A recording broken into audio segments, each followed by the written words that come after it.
I think we're looking for a roll call now, Shelley. Atchley, Present. Baker, Present. Edminster, Here. Ellicamp, Here. Garty, Here. Peters, Here. Fong, Shribs. Here.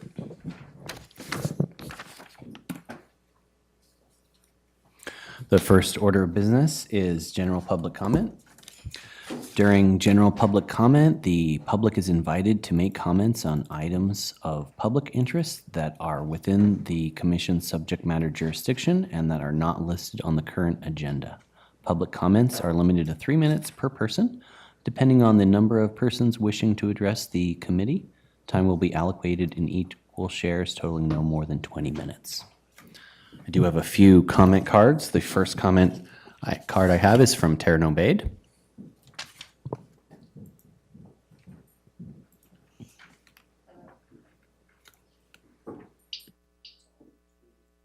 Hi. Good evening. I didn't plan to make a general comment today, but something happened today, so I thought I'd mention it. You guys are probably aware, but on the off chance that you're not, I've been receiving information recently on solar panels that aren't installed properly with up-to-date wiring, causing dirty energy arcing with the nearby utility poles per, what are they called? Not transistors. Thank you. And that it has health impacts. It's causing diabetes. It's causing multiple sclerosis. It affects people that are disabled with EMF sensitivity. And so really, why am I mentioning this? I believe, as a retired analyst that focused on operations, processes, and excellence for efficiency and effectiveness, that when we think about things that we want to do in our community, such as solar panels, that we try to reach into our organization as much as possible to button down the code, button down the process of monitoring, button down the enforcement when things aren't being done with a permit.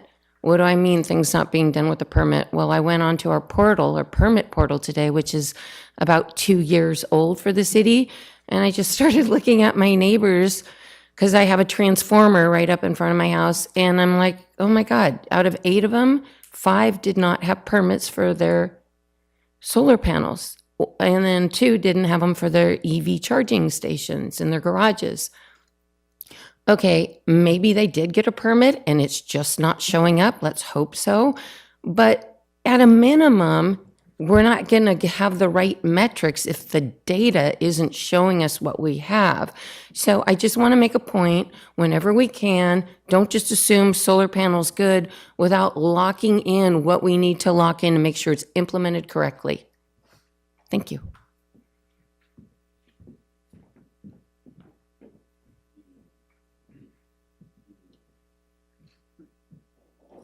Last comment card I have is for Nicola Fry.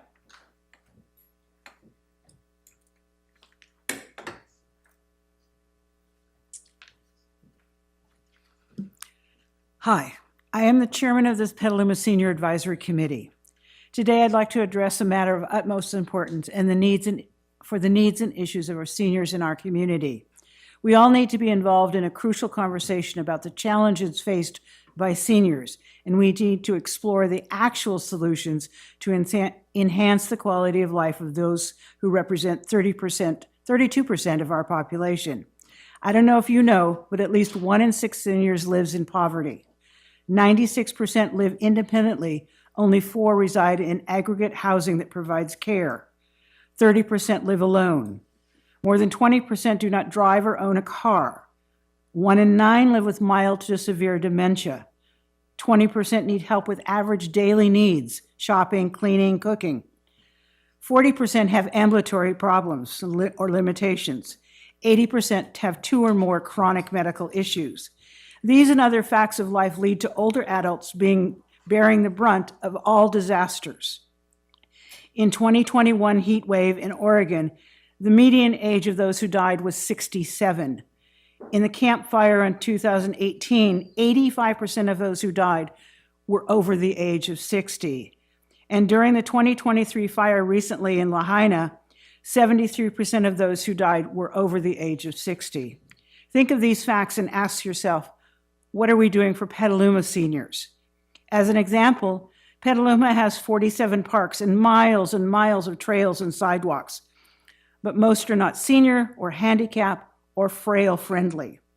40% of our parks have designated facilities for those under the age of 18, including the newly proposed $2.8 million skate park, while seniors have one facility, the Senior Center at Lucchese. As someone told me at a recent meeting, well, seniors can go to any park they want. You just go, you can sit on a bench. It's not what we're looking for. As seniors, we are lucky that there are really great nonprofits in town like Petaluma Senior Services, Rebuilding Together Petaluma, and many others. We hear at many meetings everybody talking about how hard they're working towards additional bike paths, the importance of planting more trees, the need for more art in Petaluma. And while all of these are super great objectives and ideas, they really don't have any effect on what the actual needs and issues we live with every day as seniors. The Senior Advisory Committee wants the city to ask for our input into the development of all their plans and their proposals. Within the next 5 years or so, the number of those who are over 55 will eclipse those who are under 18. And so in the end, what can we all do for our seniors, for our handicapped, for our frail, for our Petaluma citizens? Thank you.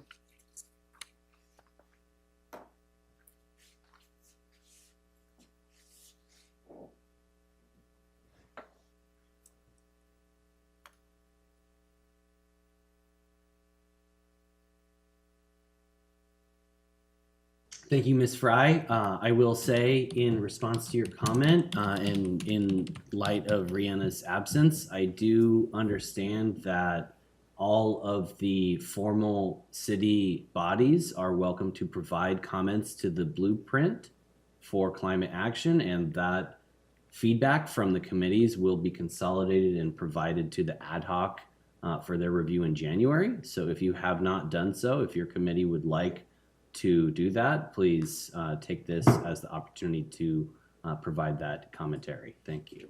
Thank you. The second order of business, rather, is a presentation from Cool Petaluma on a summary on the Blueprint community engagement.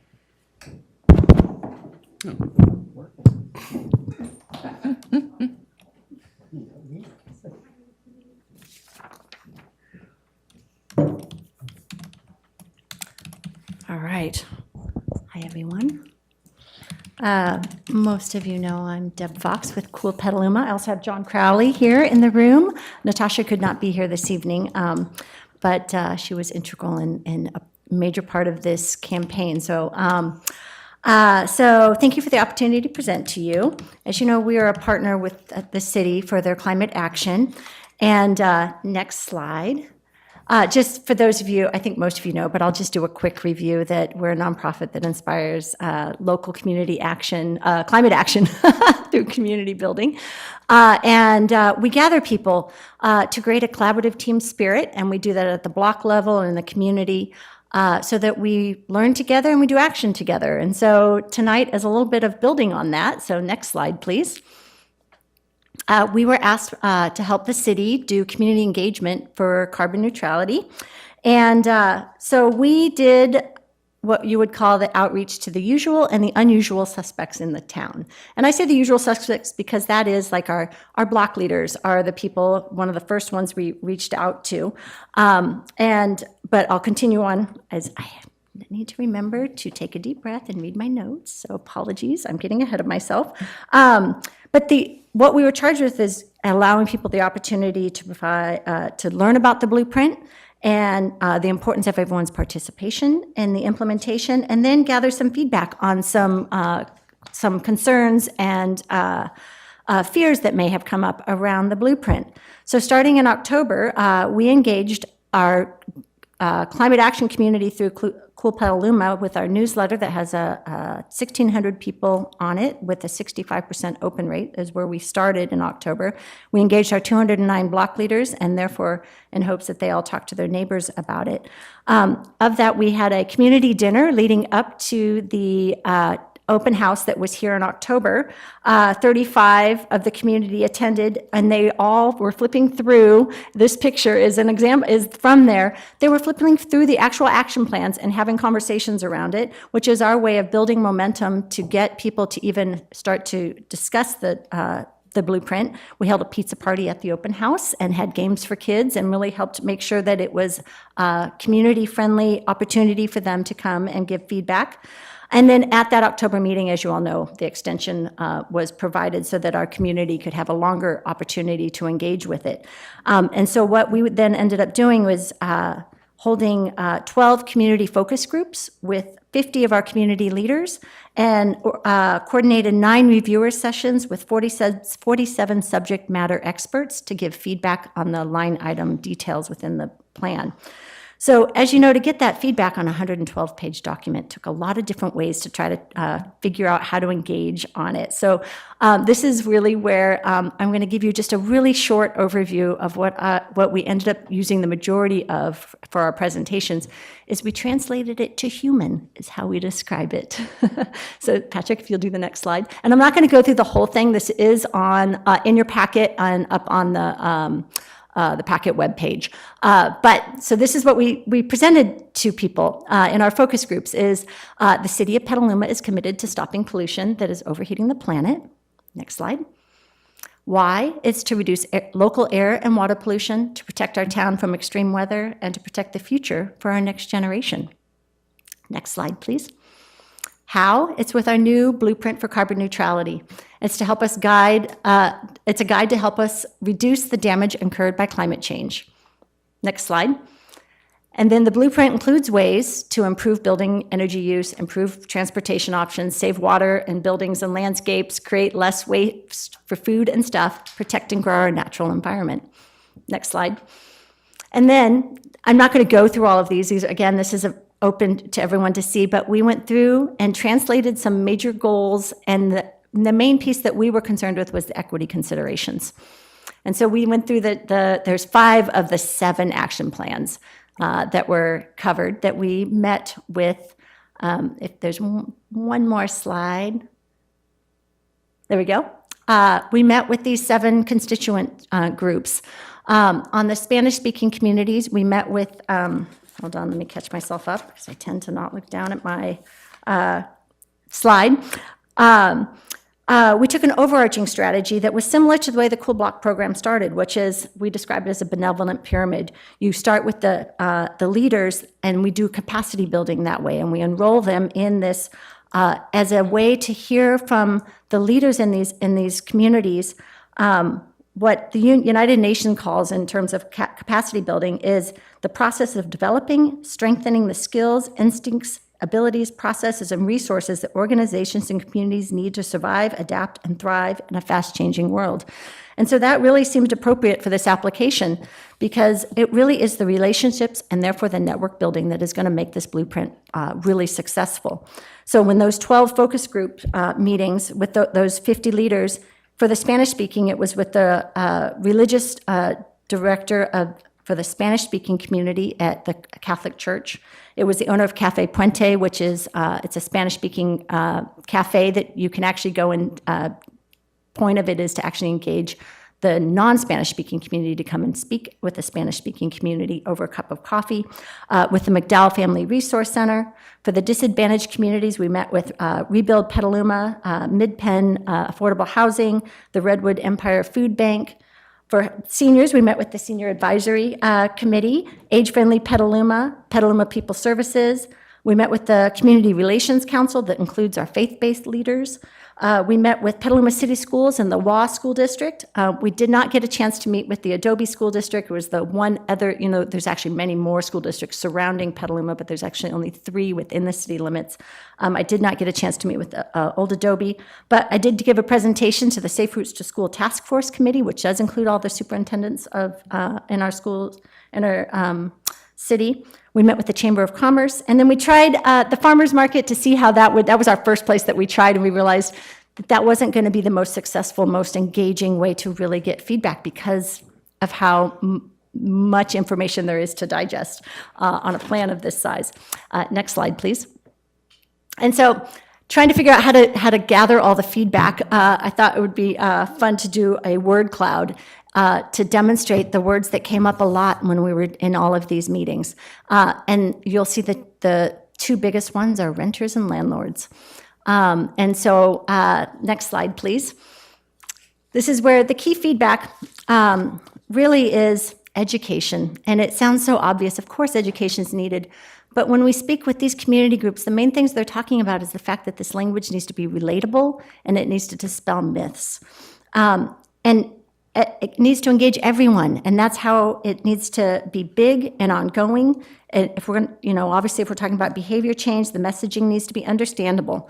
And so in the Spanish-speaking and senior communities, trust is important.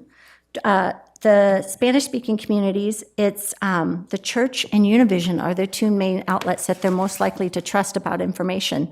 And for all of the disadvantaged, the senior and the Spanish-speaking communities, it needs to be with people that they trust because they don't want to get ripped off we don't want anyone getting ripped off by strangers coming to their door and trying to sell them something that is not what they need. As Nicola pointed out, 32% of our population are seniors, and these climate actions can be potentially expensive for those on a fixed income, and in this case, a paradigm shift that's going to be a hard community to get to do not all of the actions, some of the actions. It's mostly the electrification is going to be one of the hardest ones because of the cost. But savings is where is the piece that really being able to emphasize savings for their home is where it's going to be most important. But as Drake Cunningham pointed out at Rebuild, and this goes for everyone on the equity considerations, is if you put in a new electrical appliance and their energy bill or their electric bill goes up, they're going to turn it off. And so it's like figuring out how to balance those two needs of trying to electrify everything and at the same time not having electric bills go up. And so it's not a simple thing as we all, if it had already been figured out, we obviously all wouldn't be here. There was a lot of misconceptions we heard through all the groups talking about EVs, batteries, induction stovetops. Almost everyone has a misconception about induction stovetops.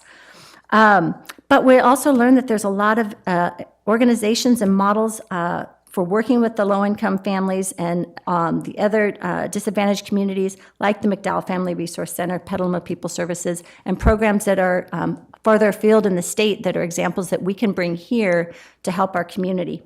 With the business community, it really is bringing them in and having them be a part of it, helping them segment out sectors that are going to have pain points, like restaurants was one that was brought up about induction stovetops and how hard that will be for them to learn how to use and dispel myths around. The main one that we all know that was actually in the blueprint a lot was the one-stop shop idea. It was popular, but really accessibility is going to be key, and it needs to be for everyone, for homeowners, landlords, renters, businesses. Right now, you go to all different spots for if you want electricity or for water, it's not all in one place. So it really spoke to the need to have one place for all the resources for education, rebates, incentives, to understand the return on investments, and most importantly, the financing. Which then brings up the next one, which is about renters. It reads funny up there to see no one wants to rock the boat, their landlord's boat, but this really goes beyond climate. It's the fact that we have our housing stock in Petaluma is so tight, especially with renters, that we had many community leaders express the fact that people don't even want to mention to their landlord about a simple thing like a drip in their faucet, much less to change out a whole lawn, because they don't want their landlord to go, oh yeah, and I want to turn around and raise the rent or sell the house, or those issues are real and are going to be hard items to overcome. And so there was some great solutions that came up around finding model landlords to become spokespersons for other owners, especially in a small town the size of ours, where we do often know who the landlord is or the company. So make it a landlord-to-landlord education. And so, and then, as it was already stated, keeping it affordable after the retrofits is going to be really the most important thing, because the fact that it's making people leave our town that can't, so that we have a diverse strata of people living in our town. Number 4, expand the transit system and be innovative. As Nicola pointed out, accessibility and mobility for our seniors is key. But it includes if we have to shift this huge system. It's 67% of our greenhouse gas emissions is coming from our population, that all of us, how we get around town. So shifting the bike, bus, and walking for all communities, the transit for the Spanish-speaking community and disadvantaged communities, having multiple jobs. The transit system does not work as it's currently laid out, and so it needs to be affordable, timely, convenient. Schools, we heard that their students are not going to be able to bike and walk to school until the roads are safer for them. So this one's, as most of you know, but this is my topic near and dear to my heart, but it really is the one that's going to be a big one to help us do mode shift. We had some innovative ideas. iRide actually has more transit riders than the city's transit, and those are volunteers driving around in individual cars. And if we incentivize them with EVs, we end up having a great way to do that mode shift a lot quicker to get more people into EVs. Subsidized. Last is tracking and celebrating and amplifying what is already happening. For schools, they're already doing the partnering with Daily Acts and Relief and Friends of the Petaluma River and Point Blue for education, and doing tree plantings and gardens and riparian restoration. They have a microgrid pilot happening. They have battery packs for their food, for their kitchens, for resiliency. And the main thing is it's not getting tracked. They don't have the capacity for that. And it's not currently a part of the blueprint to have that be counted. And so that was a key piece that they noted, the schools noted. For the low income and disadvantaged and senior communities, they already have a low footprint, but we need to celebrate that part. The Family Resource Center was key to note that they have a mom with 6 kids who gets on the bus and goes grocery shopping. She should be our model of what is possible. It doesn't have to be that we all have to get EV cars. There's so many different ways for us to do that mode shift. And it's really important for those equity considerations to take that type of rising up and amplifying to heart. Next slide. And then the other part that we did is helped facilitate the subject matter experts. And this is, as I mentioned, a very well-connected community and filled with experts who are connected to other experts, both in our city and outside of our city. And as John Crowley will, as you all know, speaks very highly to the fact, this is our social capital. The core idea is that social capital is that relationships matter, and we used our relationships to get feedback. We had 47 experts doing 9 different collaborative meetings, bringing 365 highly relevant comments to this blueprint. And that is something that is very unique for a city in my experience. And so as Cool Petaluma, what we did is we just helped facilitate those experts, to invite them and then coordinate the meetings. And you'll be hearing a little bit later from folks from the Climate Action Petaluma, where they submitted to you already their recommendations they were part of that subject matter expert focus groups. They took all that information and did a lot of really hard work of coalescing down to some really fine points that you all were emailed. It's in the public comment, and they'll be presenting later tonight under the public comment under your agenda item. Next slide. Almost done. So I sat in all those feedback sessions except for one. And this is not the same type of feedback that I'm going to give. Mine were just my overarching things that I saw and heard through each of those feedback sessions. And the main one that I heard time and time again is the time frame needs to support the fact that we're in an emergency. And my favorite comment of all was, it really should be prioritized not by year, but by high, medium, and low, or yesterday, today, tomorrow. That piece, I've heard the mayor speak about it. We all need to act, we need our public to react like this is an emergency, because it is. And that's what a simple way to readdress that time frame is high, medium, low, because everybody understands that. The document is really siloed. I have a systems thinking background. I absolutely love the fact that if we were to actually apply these approaches, not in siloed, where water stands on its own, separate from natural resources, if we were to apply it where we are integrating our response and leveraging the different topics so that roads have trees that are using gray water, like we could address a lot of the items that are the levels that we need to get to by systematically approaching it, not looking at it as siloed. Number 3, supported. Everybody mentioned it. This needs to be supported. The public-private partnership is so key for the action to happen immediately.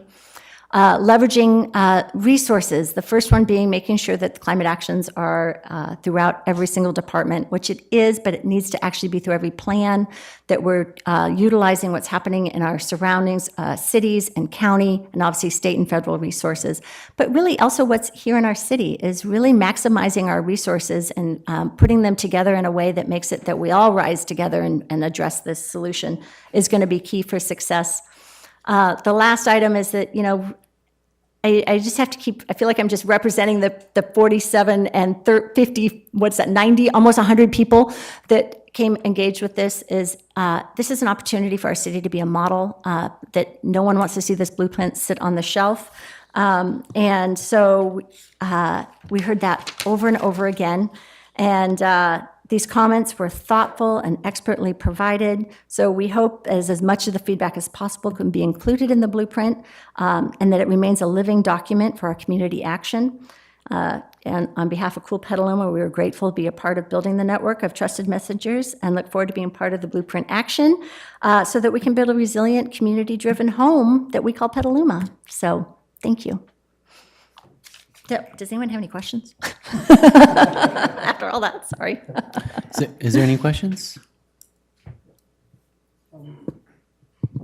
What form is this document in, and when is it coming? Because I haven't seen this document that you've produced yet. That's a great question. It's all in Word document notes. We'll do a final report at the end of the year to Rihanna that we put all of our comments that we collected into and who everybody was that attended.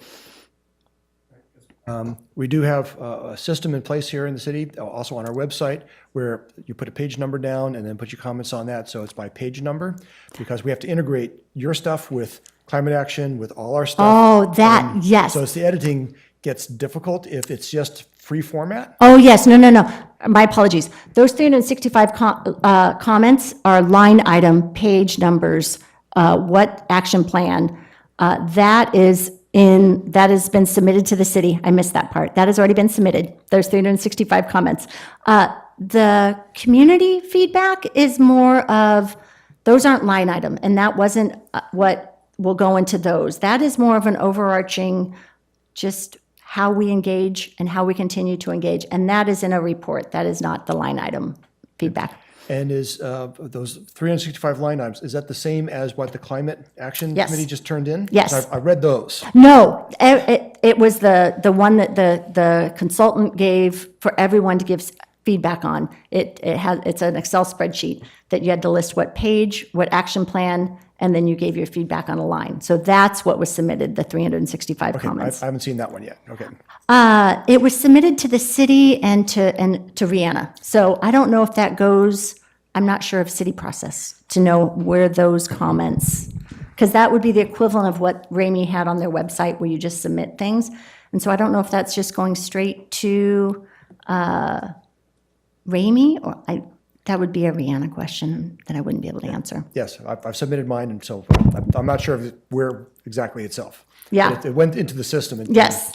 ad hoc I think that's committee part of gets what to maybe do we'll that. discuss this evening. Thank you. Yes, That is some of what is included in the staff report for item 2, so, yeah. excellent. Great, any other questions?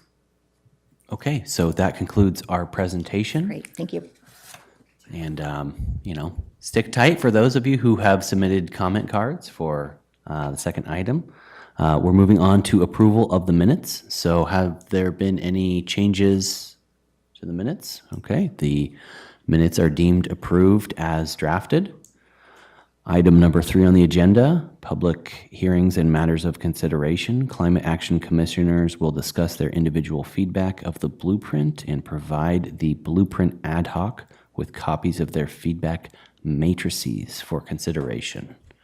The feedback matrices, that's, I guess, the code word for what the conversation just was, the matrices. So before I launch into it, there is a staff report. Patrick, are you prepared to cover some of that, or would you I like- am. And, Okay. and thank you for allowing me to speak and allowing me to be here tonight. I am Patrick Carter, the assistant to the city manager. In the city manager's office, I am pinch hitting for Rihanna Frank, who really sends her regrets for not being here tonight. She is ill, and I hope she is home resting right now and recovering, because yeah, there's a lot of bad stuff going around right now, and we don't need to share it. So thank you for having me out here tonight. I talked with Rihanna about this process, so I'm prepared to go over the staff report and help you kick off this discussion of how you kind of consolidate those comments and then bring it back for more discussion next month.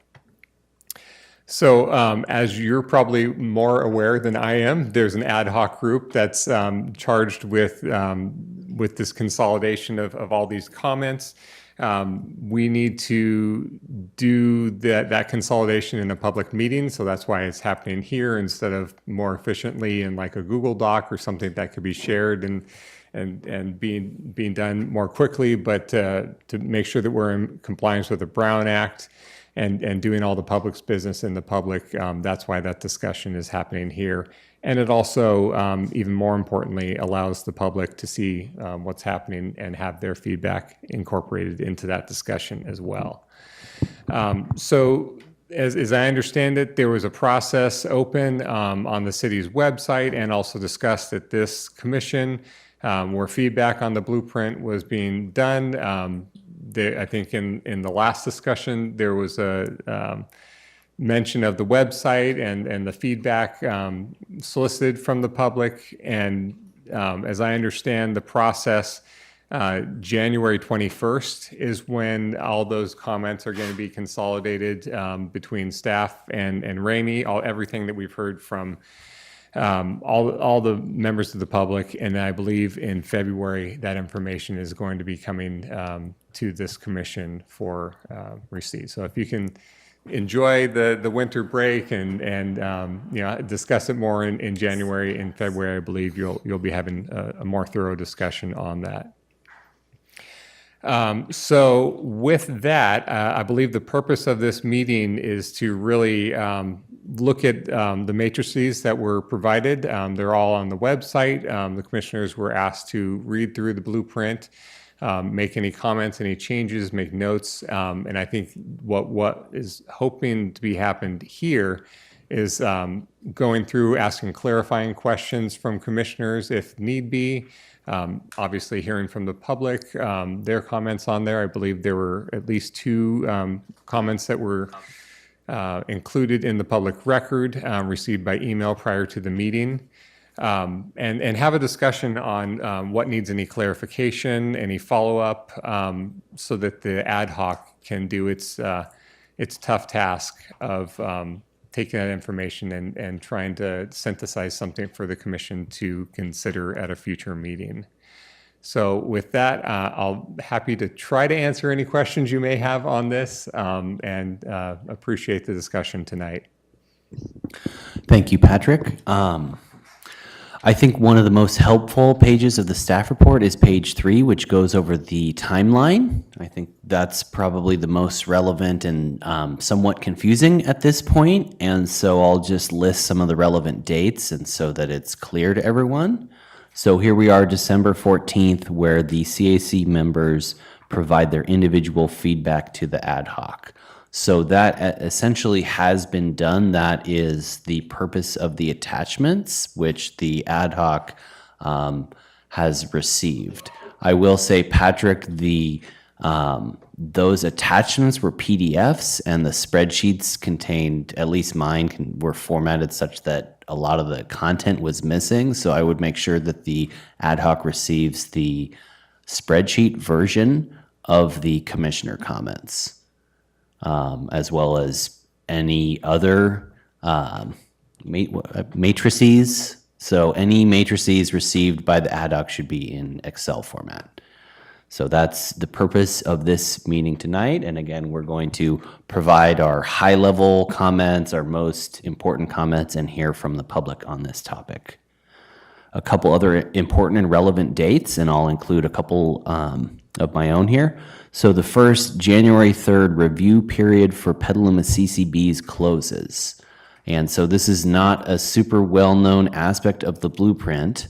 And certainly if you sit on a CCB, that's a commission, committee, city body, it's the CCB acronym. So they have the opportunity, a little bit of an extra date to submit their comments. That date is January 3rd, according to this document. So again, everyone in this room is already providing their feedback, but if you know someone on the tree committee and they want to get their extra comments in, so you have a little bit of extra time to do that, with the idea that on January 11th, the ad hoc will will close the review period for all of the blueprint comments. So the red line is January 11th, okay? And that gives the ad hoc some time, not a ton of time, to get to the January 21st date, which Patrick mentioned, which isn't in this report. But January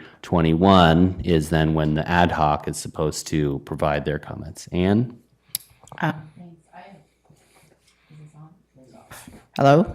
Okay, sorry, two questions. As you mentioned, this document is a little confusing. So this says that the ad hoc review period closes, comma, CAC discusses comments. We were told in a prior email that ad hoc, which is the three of us here on our right, y'all's left, that we actually needed to finish our review by January 3rd, or maybe it was 4th, in order to have it ready for staff report for the January 11th meeting. So what I'm seeing is a 0-day gap between the CCB comment period and when we're supposed to provide our synthesis. So that's question number one. I'd like clarification on. The second one is, yes, thank you for asking for spreadsheets in actual spreadsheet format, but it would also be tremendously helpful for us if those could be merged into a single spreadsheet, because that's not a task that the three of us can share. That's a clerical task that is purely mechanical, getting things merged and sorted by section and page number. Patrick, is that something that could be managed? I will check with Rihanna on that. I believe that you talked with her on that, and she felt like that she was going to give it to the commission as in its original format. But I can follow up with her to see if that. That would be helpful, because we'll share the duty, obviously, of discussing sort of what we feel will represent a consensus of the commission, but that mechanical task is not something we can share. And it is purely clerical. So I'm a little concerned about the fact that we already have very little time to do this. And secondly, that we could end up in a bit of a muddle over the mechanics. Thank you.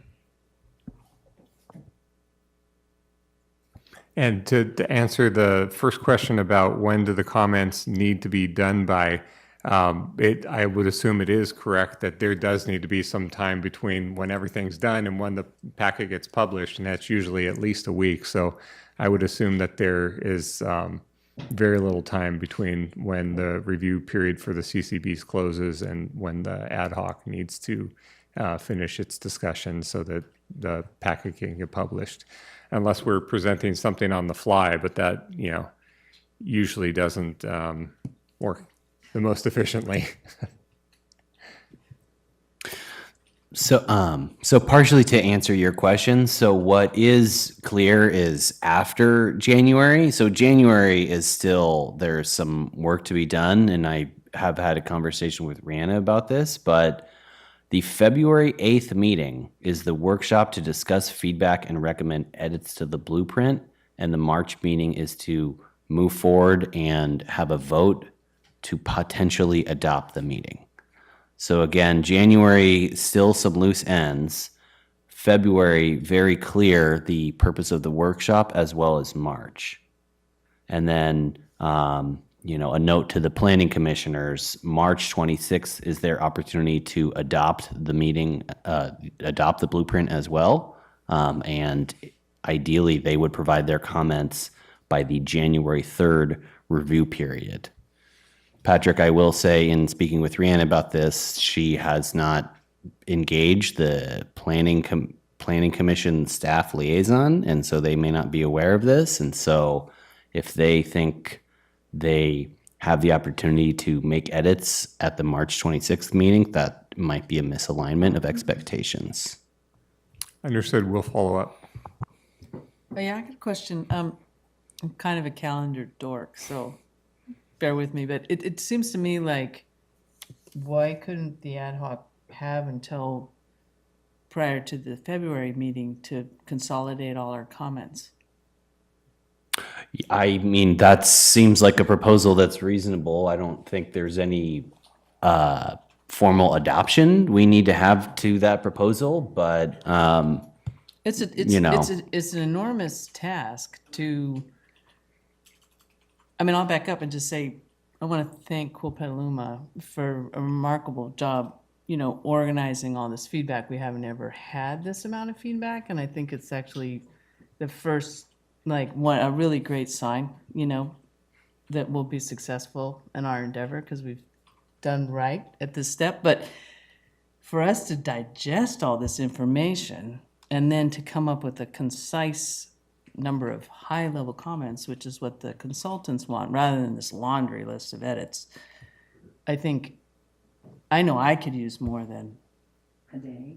Well, and also through the holidays and et cetera, but, just having to, we're not going to really be able to incorporate, if there are any comments from the commissions, we won't even be able to incorporate that. And I don't know, I guess I would be curious, what the other commissioners feel like they need us to do and how much time you want to reflect on it. Like, would you want to have us produce a draft of our best effort by the January meeting, and then we'll hash over it, and then do another draft and come back to the February meeting? What? Yeah, 2 drafts. Well, I don't know. Speaking for myself, this is a bit of a proposal here. I think the January meeting should be focused purely on the cornerstone actions. What are the cornerstone actions? What actions aren't actions on the table? What actions should be there or should be not be there? And that's probably the most consequential item of the blueprint, which would necessitate voting. And so that would be my proposal, is to focus the January meeting on the cornerstone actions. And I wouldn't need to see a draft of the rest of the document for January. And that would open up the ad hoc timeline to whatever the staff timeline is to receive the document, put it in front of the public, agendize it for review. So that's my personal opinion.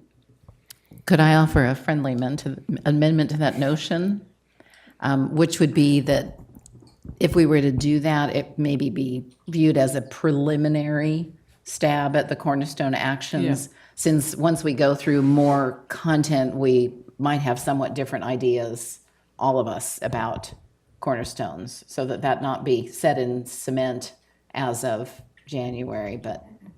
There's no planned vote to occur in January. I would say the January agenda is currently light for agenda topics other than this big topic. And so to narrow the focus and to eliminate some unnecessary work on the part of the ad hoc, that a focus on the cornerstone actions be appropriate. Chair, I think I would like Rhianna to weigh in on this, and she's actually been, I think, watching this remotely, but she's here on Zoom. If we can ask her to weigh in, that would be great. She might be able to give more context than I can at this point. Good evening, commissioners. How are you all doing?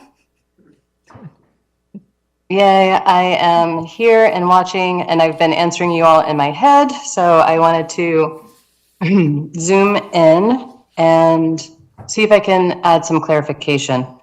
1 moment, please. Okay, so city staff will be consolidating comments from city staff and the consultants, Ramey, will be consolidating comments from the online forum, Pool Petaluma, and any CCBs that have wanted to participate in the process. We will be consolidating that feedback and providing it to the ad hoc, the Climate Action Commission ad hoc, on January 21st. So between now and that time period, the ad hoc is to focus on the individual feedback from the Climate Action Commissioners. At this point in time, I had sent an invitation to all staff liaisons to every single CCB, and none of the CCBs have opted to provide feedback. So at this point in time, I'm not anticipating feedback from any of the CCBs. Other than yourself, of course. So staff and Ramey will consolidate all the public comments and provide that to the ad hoc, the CAC ad hoc, on January 21st.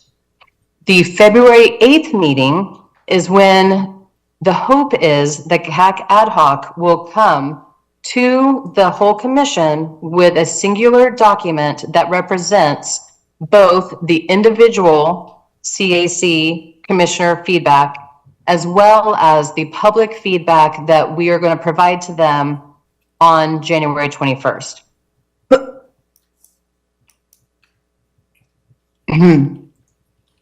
That will be a study session where the commission as a whole will vote on whether or not to move that singular document forward to Ramey and Petaluma staff. That will hold the final recommended edits for the final draft of the blueprint.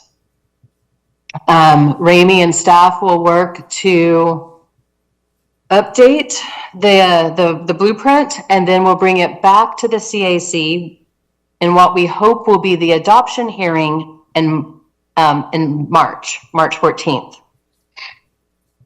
At that point, late March, it is scheduled to go to the Planning Commission. I have reached out and spoken with the Planning Commission liaison. They do not anticipate that it will be on the schedule for the Planning Commission at any other time other than that time in late March. That is outside of my purview and not something that I have control on of. We will, or at this point, we are planning on taking what we hope is the final document to City Council in either late April or early May. I hope this provides some clarification.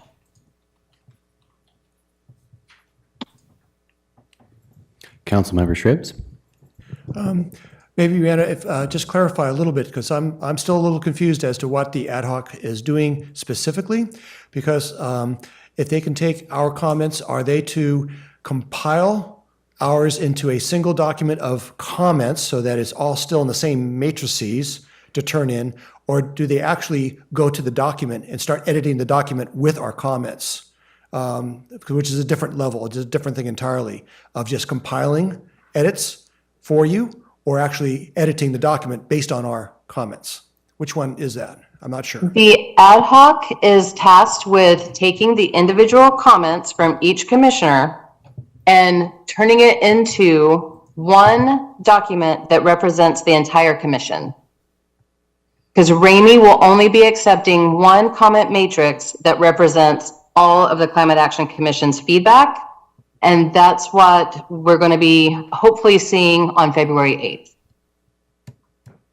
The ad hoc has requested to see the public comments as well. And that's what they will be receiving on the 21st of January. Initially, it was thought that the ad hoc would only be consolidating commissioner comments, but they requested to see the public comments as well.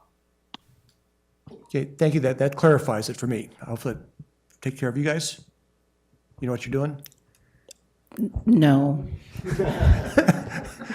Sorry. So I guess part of my challenge is not really understanding what's intended by consolidate, because there's multiple interpretations here. One is simply compiling, as you say, John. It's like add, yours to Dave's, to Ben's, to Dan's, to mine, to Ann's, to Amy's. That's just a mechanical task. But to me, consolidation means boiling down, elevating the higher messages. I'm not clear which is being asked for. I think it would be to have a discussion this evening about some of them, because there could be some that are conflicting. Like it's hard to consolidate something when you're getting two opposite directions on it. So I think now would be the time, if you're seeing some comment out there and you don't know if there's like some intent behind it that doesn't make sense, then you can ask clarifying questions now. And then as a whole, the group could decide whether there's something that should be appended to that or clarified for meeting.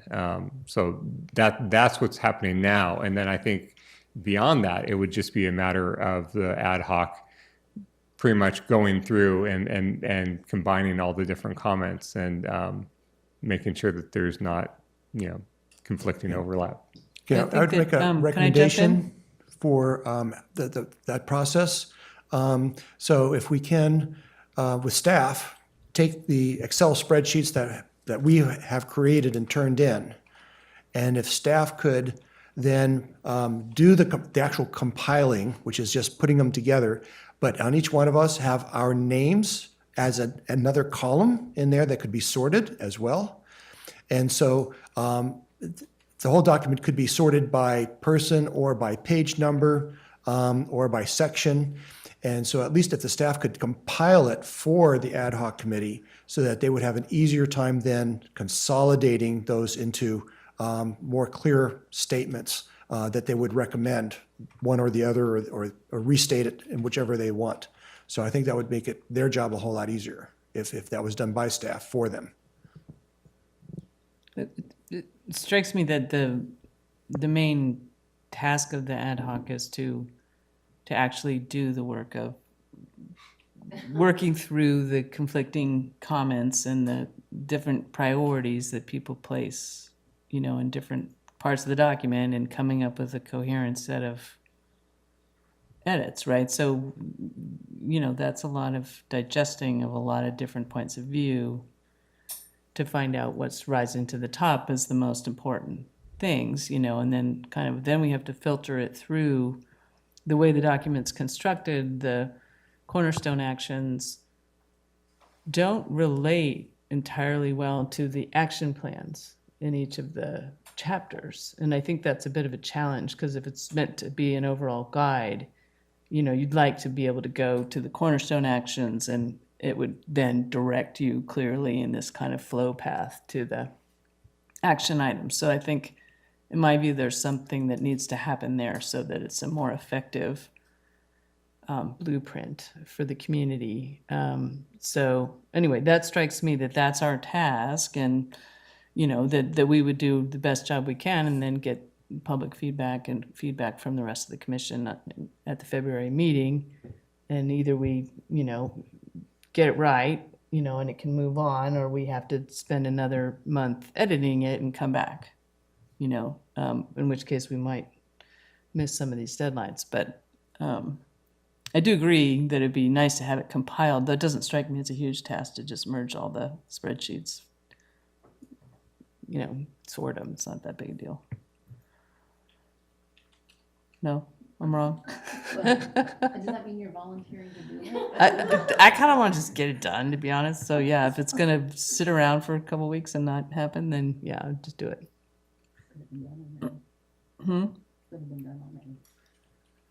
Yeah, that's probably true. Anyway, does that, are we all in, does that kind of sound like the job description? I appreciate the spirited procedural discussion. I will say, I do think the ad hoc is empowered with the red pen to make edits to the document, somewhat in conjunction with Ramey, and that is somewhat of a discussion the ad hoc should have with the consultant in terms of what is appropriate. And I think the rest of the commission has somewhat ceded our authority to make edits to the ad hoc. And so it is appropriate for us if we have a particular comment or viewpoint or edit that we want to make. Now would be the time to do that, to highlight the, must-have edits that we have provided. But I certainly, if there was a comment that I made that didn't make it into the final draft, then, I was not on the ad hoc. So, I appreciate the immense task of the ad hoc in compiling 1,000 comments and solving climate change in the next 60 days. That being said, I do think a robust conversation on the cornerstone actions is appropriate for the next meeting, recognizing, that is maybe where some of the more difficult decisions might be made. Does anyone else have any sort of process-related comment or question? I have a question. Is this still working? It is. Look, Ma, no hands. This cable doesn't want to come any closer. I guess I just yes, you've sort of given us carte blanche to edit, but I think I'd like a more general response. Is the task as Anne described it? Does that work for everybody? It made great sense to me. So, Amy, nodding? Yeah, okay, great. That's helpful. Thank you. So, in other words, it's not merely compiling, it is exercising some judgment and discernment there. Okay, awesome. I like the idea of going over the cornerstone actions next meeting. That makes sense. And maybe we talk a little bit about, kind of to Deb's point, the siloing, kind of think about that question as we do that. Okay, great. I guess I'll make a final sort of process-related question here. This is somewhat captured in the blueprint, but I think it's important to make, is that there's sort of a two-part objective of the blueprint. The first point is to indeed solve the climate crisis by mitigating our emissions. But the second, perhaps more relevant procedural aspect, is that this is a necessary document within the general plan such that the CEQA aspects of the general plan are deemed valid according to the state of California. And so this document, once approved, means that a lot of the other aspects of the general plan do not need to go through a CEQA process, because the climate impacts of the general plan are mitigated through this effort. And so that is why the timeline is what it is, because the timeline is related to the general plan timeline, okay? And so it's important to have that context, is that this is a chapter within the general plan intended to meet some of the state of California requirements for CEQA related to greenhouse gas emissions through development activities related to our general plan. A couple other comments and feedback that were provided by the public at both the last meeting and in the written comments were some of the missing elements, like adaptation, resilience, some of those other things. And so those are other sections in the general plan. Those are not sections in the blueprint, okay? And so the comments about where is the chapter on dealing with sea level rise and flooding, those important topics are general plan topics. Those are not blueprint topics. It's an open question whether they are Climate Action Commission topics. I certainly, if I had my druthers, would bring them before this body. That being said, those are topics in the general plan and not topics for this document. And so that somewhat relieves some of the work of the ad hoc is, you know, hey, where's the section on sea level rise? It's not intended to be in this document. There is, I believe it's the hazard mitigation section of the general plan. And so I encourage everyone to participate in the GPAC process as well as the subcommittees of GPAC where that important work will be done. That important work is not part of this blueprint. So I want to make that clear. That was not entirely clear until reading some of this document. Okay, I guess I think before the, because we do have a full audience here, I think I will take the liberty of allowing public commenters to provide their comments prior to commissioner comments. I think that would be appropriate. And after public comment on this, then we can provide our commissioner comments. Again, those are high-level comments, important comments related to the submissions that we made. So I will read the official prompt, and if you are planning on providing comments on the blueprint, now would be the time to get in your comment card. The public is invited to make comments on this item. Public comments are limited to 3 minutes per person. If you haven't already done so, please fill out a speaker card and bring it to the clerk. Shelley, I will say before I ask the first person to get up and speak, I know we have a 3-minute time limit. If we could give folks an extra 30 seconds or a minute and not cut them off after 3 minutes, if that's possible, that would be my preference.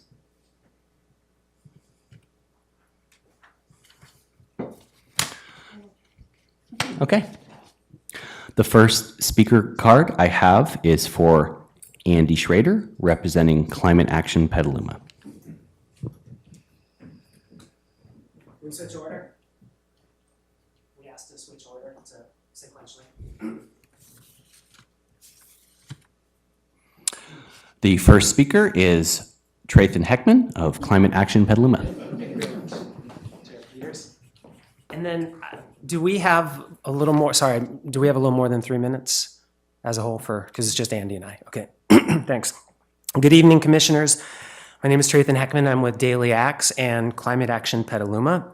And since a lot of folks, the commissioners and audience members, come into this climate work in Petaluma at different times, and you all are focused on 1 or 5 amazing things, it's sometimes easy to lose track of the bigger stream of effort that's been going on for really incredible effort the last 4.5 years in the city. And so Climate Action Petaluma just want to start out with a little bit of context and some reminders on what has brought us to this point.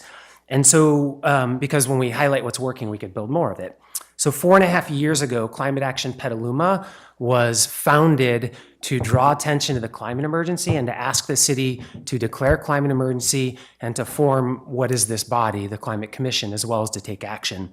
It was founded by members of 350 Petaluma, Daily Acts, Urban Chat, Work Petaluma, the Peak Gang, Group of One that feels like many. And then through time, like North Bay Organizing Project came in, folks from Lunchette, ecological designer Veronica Olson, and Edminster. We've had a range of folks. And this group really worked closely with the city to create the climate emergency resolution and to get the city to do the first ever public interview process in this room when the commission was created. And I know Ann was here because she's been on the commission since then, but we had a record number of participants for a commission, 28 to 30 people. And that was because the city really worked with the community in a different sort of way. And as this was starting, You had a lot of really good, strong community engagement that was taking a very much we are in this together approach versus pointing fingers. And we had an engaged city council that was willing to step up.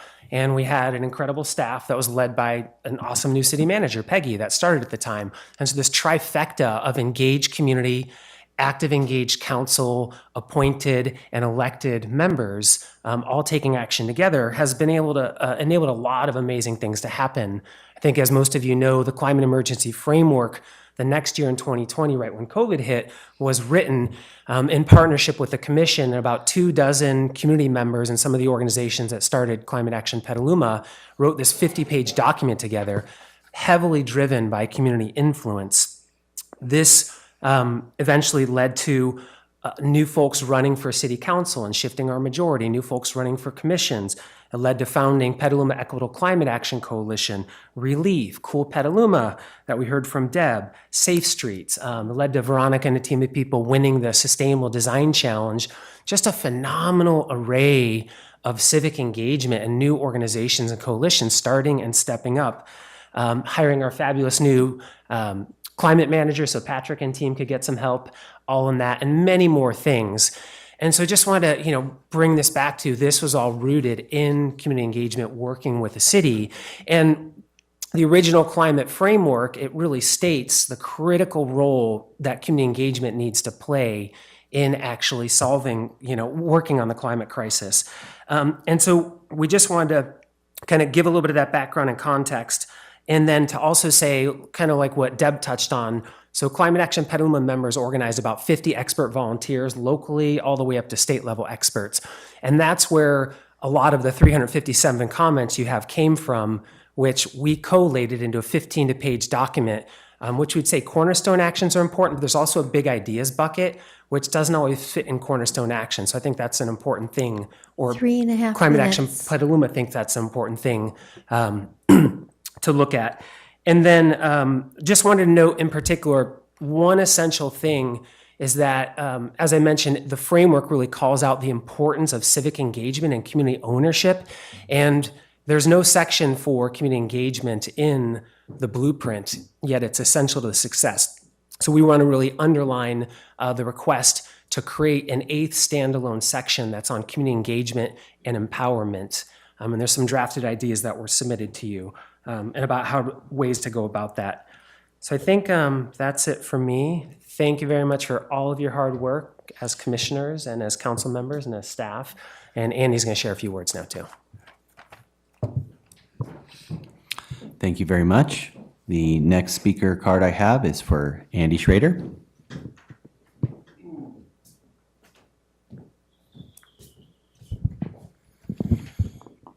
Hi, Commissioners. I'm not quite as recognizable as the last guy. I'm Andy Schrader. I'm the former head of Cool Los Angeles, now living here. I am also the Vice President of Daily Acts Board and a Senior Advisor for Cool Petaluma, and most germane to today, the father of 2 small children. Climate Action Petaluma has proposed a new prologue to the blueprint, and I'd like to read it into the record. The children now thriving in Petaluma will be in their 80s and 90s when the year 2100 arrives. If we as a society are able to mobilize globally and turn around the breakdown of our planetary climate, they could conceivably continue to thrive throughout their lifetimes. To avoid irreversible ecological tipping points, however, the world's climate scientists tell us we must achieve before 2030 what humanity is officially trying to accomplish by 2050. This is a dire emergency. Unfortunately, global climate conferences have thus far failed miserably to achieve the binding agreements to meet this goal. The world clearly needs climate leadership to arise and proliferate everywhere, at all levels of government and in all corners of society. We should not underestimate the role cities and neighborhoods can play. We have the ability to achieve big things and inspire multiple ripple effects. Having staked out its position as a leader in California, and I'm here as proof of that, Petaluma is uniquely poised to provide even more influential leadership as a small agricultural city bridging the gap across the political spectrum, which it innovative, hyperlocal, and community-based approaches to reducing climate emissions, Petaluma can model best climate practices for small cities across the United States. Its reputation for progressive climate action has already attracted the attention of many municipalities and organizations hoping to replicate Petaluma's exemplary initiatives. The blueprint for carbon neutrality can help us meet these challenges head-on. Through intensive local scrutiny, Petaluma's climate leaders have stepped up to strengthen the document into an even more effective climate action implementation plan. Through rich community engagement, we hope to grow it into the transformative, forward-looking roadmap required for local, state, and national climate success. There's no time for half measures, and here's why. Since the pre-industrial era, the global average surface temperature has increased by, as of November 17th, 2023, has increased by 2 degrees Fahrenheit. Since 1981, we have seen a warming rate that is rising more than twice as fast than that. The world is experiencing devastating climate destruction, and even worse impacts are baked into the system. The Tubbs Fire, the Camp Fire, years of drought, unexpected extreme heat events, and most recently, a record-breaking, just this year alone in California, 31 atmospheric rivers in just a few short months, have all shown us only a preview of what is to come and how our daily lives will be impacted by the continuing out-of-control breakdown of our climate. Now only the boldest, most aggressive path forward has any possibility of protecting a habitable planet we would remotely recognize in the next century. With all of this on the line, it's truly Petaluma's time to shine. 3 years ago, a goal of carbon neutrality by 2030 seemed appropriately aggressive. However, at that time, Petaluma was not considering the potential highlighted. Thank you. Thank you. However, at that time, Petaluma was not considering the potential highlighted in the Regional Climate Protection Authority's own climate plan, which calls for sequestering 20% of its climate emissions through aggressive work to create and enhance healthy, productive soils. That potential suggests that Petaluma should aim to be carbon negative by 2030. That is, by 2030, the city could be drawing down more climate emissions than it emits. It would not only be halting its contributions to global climate emissions, but it would also begin to draw down its historical contributions and thereby inspire others to follow suit. In short, our goal is to show that if Petaluma can effectively thrive while in emergency mode and achieve its climate goals, any city can do it. Thank you. Thank you. The next speaker I have is Annie Stewart.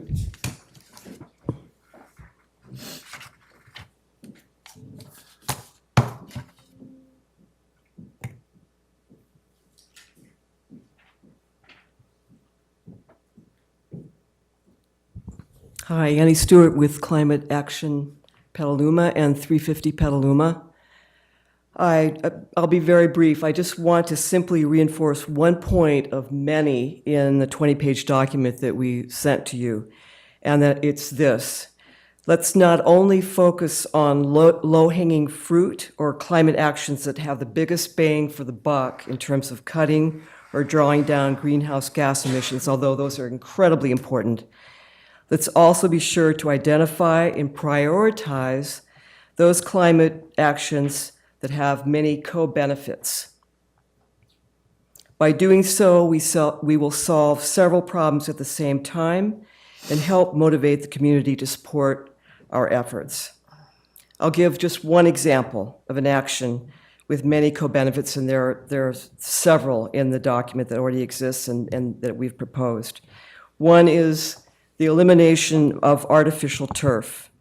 Not only would this reduce the source of plastic pollution made of fossil fuels, but it would allow our natural environment to draw down carbon, help clear up our waterways, lessen the stress on overflowing landfills, and decrease a whole host of health-related problems such as skin burns, heat stress, breathing problems, injuries, and PFAS-related illnesses. That's a lot of co-benefits. In my mind, it's a no-brainer, and I think we have a lot of actions like that. Thank you.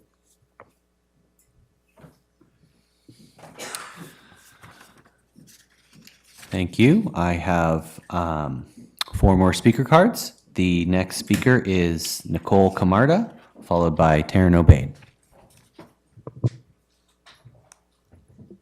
Thank you. Good evening. My name's Nicole Camarda. I'm also the current chair of the Pedestrian and Bicycle Advisory Committee.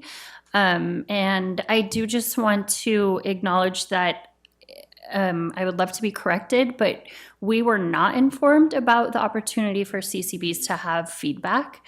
And I don't know if that was a decision made with staff and it wasn't brought before us, but I think personally would love to have some opportunity to give feedback around transit and land use. And also process-wise, I'm married to Ben Peters. I talked to him a lot, and I didn't know anything about the blueprint until a couple days before we were to give feedback before the Climate Commission meeting. And maybe I wasn't paying attention, but I'm just a little bit disappointed that there wasn't more like involvement, or that I just don't know how like the process came about and how this was written. And I want to just give a huge thank you to Cool Petaluma and Climate Action Petaluma and Ann Stewart for the amazing feedback that you gave. And it's also helpful to me to think through the active transportation plan. I'll submit my comments online, but a couple of things I want to emphasize are that I have a big concern that the document as a whole doesn't really promote behavior change. There's a lot of emphasis on helping people enroll into programs and do, electrification and Sonoma Clean Power and decarb, but I think we really need to think about like the land use vision and really what are the policy like implementations that are going to affect behavior change, since we can't demand behavior change. And then another thing that is concerning to me, Cool Petaluma, I love you so much, but I don't think that Cool Petaluma should be named in here as heavily as they are. I think the city's become much too reliant on Cool Petaluma doing their work, in which case maybe we should reconsider Cool Petaluma becoming city staff or part of the climate team. And then overall, I think that the timelines need to be moved up drastically. There's, with regards to low-hanging fruit, like having conversations about parking and implementing a parking program, we can do that before 2026. So and in 14 seconds, I need to tell you that there's been clear cutting of trees, including native trees, on 23 to 27 Burger Lane. Permits will not be shown, and we're looking forward to the updated tree committee list of trees. Thank you. The next comment card I have is for Taryn Obaid.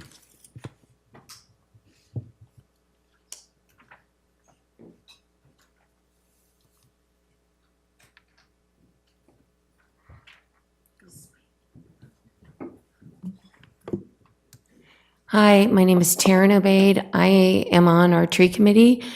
And I'd like to say that we not only were not invited, but we were precluded from discussing it because it would be in violation of the Brown Act. I went back and I looked, and I think that a lot of us actually are not included when you refer to CCBs. That's the people that are, the CCBs that are asked by staff. According to our 1991 ordinance that set up the tree committee and the 2010 update to the ordinance, we absolutely cannot give you our input, our feedback on this blueprint unless you ask us to. Unless a commission, such as the Climate Action Commission, makes a motion for it to come before the Tree Advisory Committee, we cannot talk to you as a committee about it. And I'd like to please ask for you to do that tonight. We have soil experts. We know how to calculate sequestration value of trees, of vegetation. Excuse me. And we have experts that know the leading science on soil health calculation and assessment protocols and methodologies. And soil quality is turning out to be a huge factor in carbon sequestration. So please make a motion tonight to bring it forward to us. We've maxed out on the Brown Act. We cannot talk about it with the experts now because we've already hit 3, not all of the experts. Okay, so in the spirit of artificial turf, if this is a part of the general plan and artificial turf is allowed on athletic fields, I believe that that means that we cannot take advantage of the new California law signed by the governor that California cities can now ban forever chemical, microplastic, polluting, disintegrating artificial turf. I just swept up a pile over on one of our artificial turfs. It's okay. And then please no wetland or carbon trading in either direction. This transferring of what's going on in our backyard or what's going on in other communities across the United States or the world's backyards to what we're doing here is just a big shell game. And I really think that we can do better than continuing to, like at Riverbend Development, which is under construction right now, injected concrete into the wetland at the very end of the flood wall in a flood zone. That is an underground reservoir that helps protect the people in that low-income neighborhood adjacent to the flood wall. Please don't allow it anymore. Let's see here. So please consider calculating the carbon sequestration, emissions value of a product that's from its raw materials in China, in South Korea, wherever, the refinement of the raw materials, the shipping there, the manufacturing, the shipping over here, and then bring it all over to Home Goods, right? Because they should rename that place landfill. And then the shipping and then the landfill at the end. I mean, there's more to carbon than just whether our new $60,000 EVs are putting out particulate matter emissions. Your time is up. Thank you. Please move to have it come before the tree committee. We really want to help. Thank you. The next speaker I have is Brent Newell.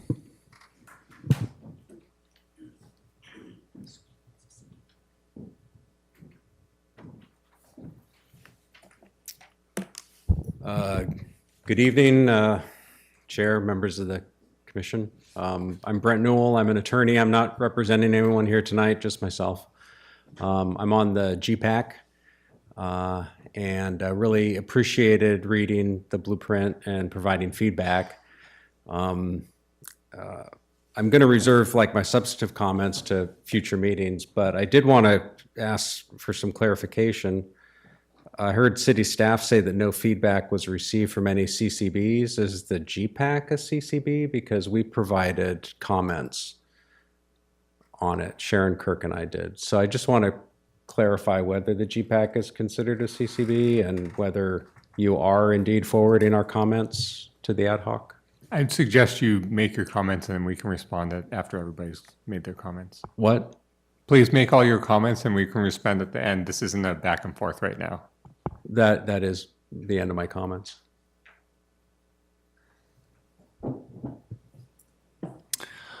The only thing I can say is that we are entrusting the ad hoc with the almighty power of editing the document. And if you would like your comments to go to them, I suggest you talk with them about those comments.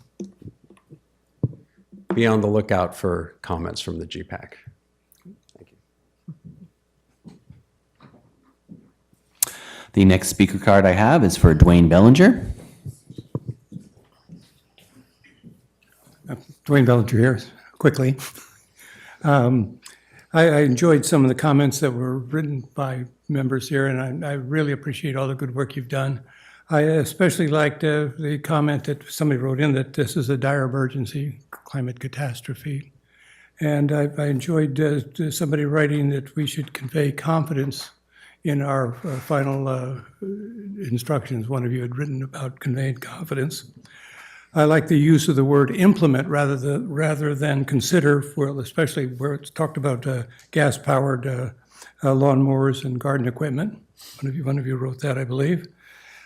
Two of you wrote the danger from methane, and other people don't seem to realize it, but it's good to see a couple members of the group here understand the extreme threat that methane is far worse than carbon dioxide.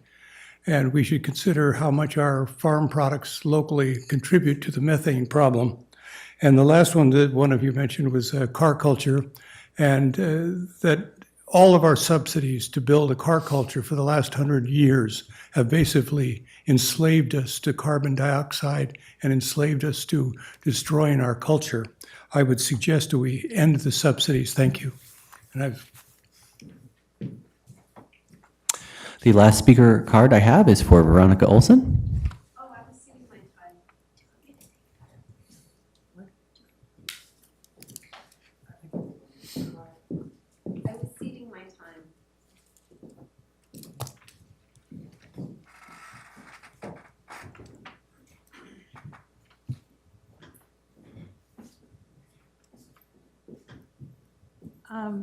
I'd like to just reiterate what the other two members of various city commissions and committees have said.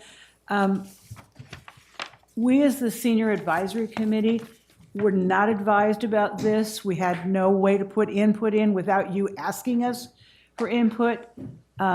We are kind of like, am I supposed to be able to put input now between now and January 3rd, you said? We don't know what we're supposed to do because you've never told us what to do. You've not advised us how to put input. Now you tell one of the other members of another committee that we should contact one of the people on the ad hoc committee about making sure our comments are put in. I mean, the person who gave us the information online just now said she received no information from any committee or commissions. It's because you never asked us.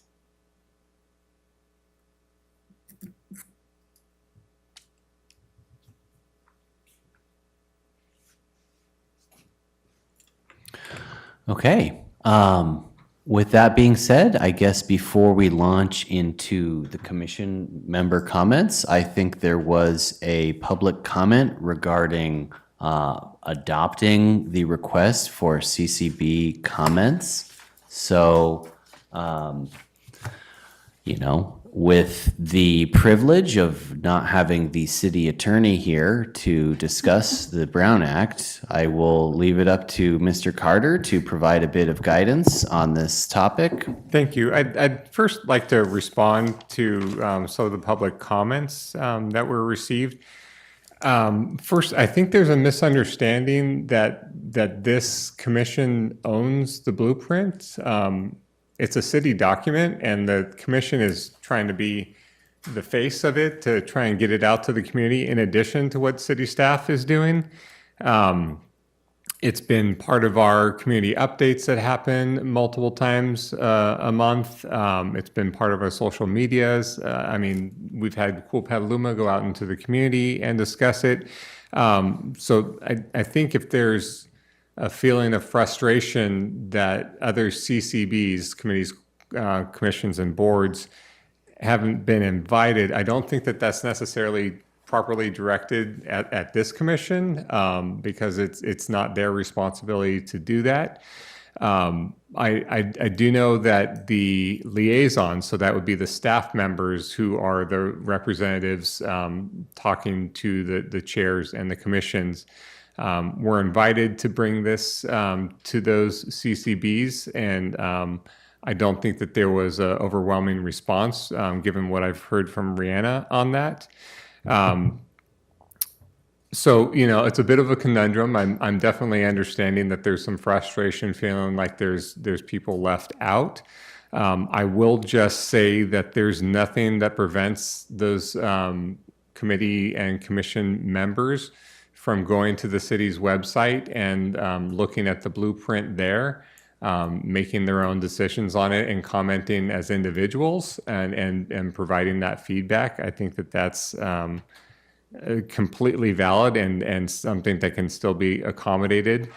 And I think, we'll go back and recheck with the staff liaisons to find out where the communication broke down there, if so. But I just wanted to clarify that I don't think that frustration should be leveled at the commission members there, because they're really trying to be the face of pushing that message out, and not necessarily responsible for how it was pushed out.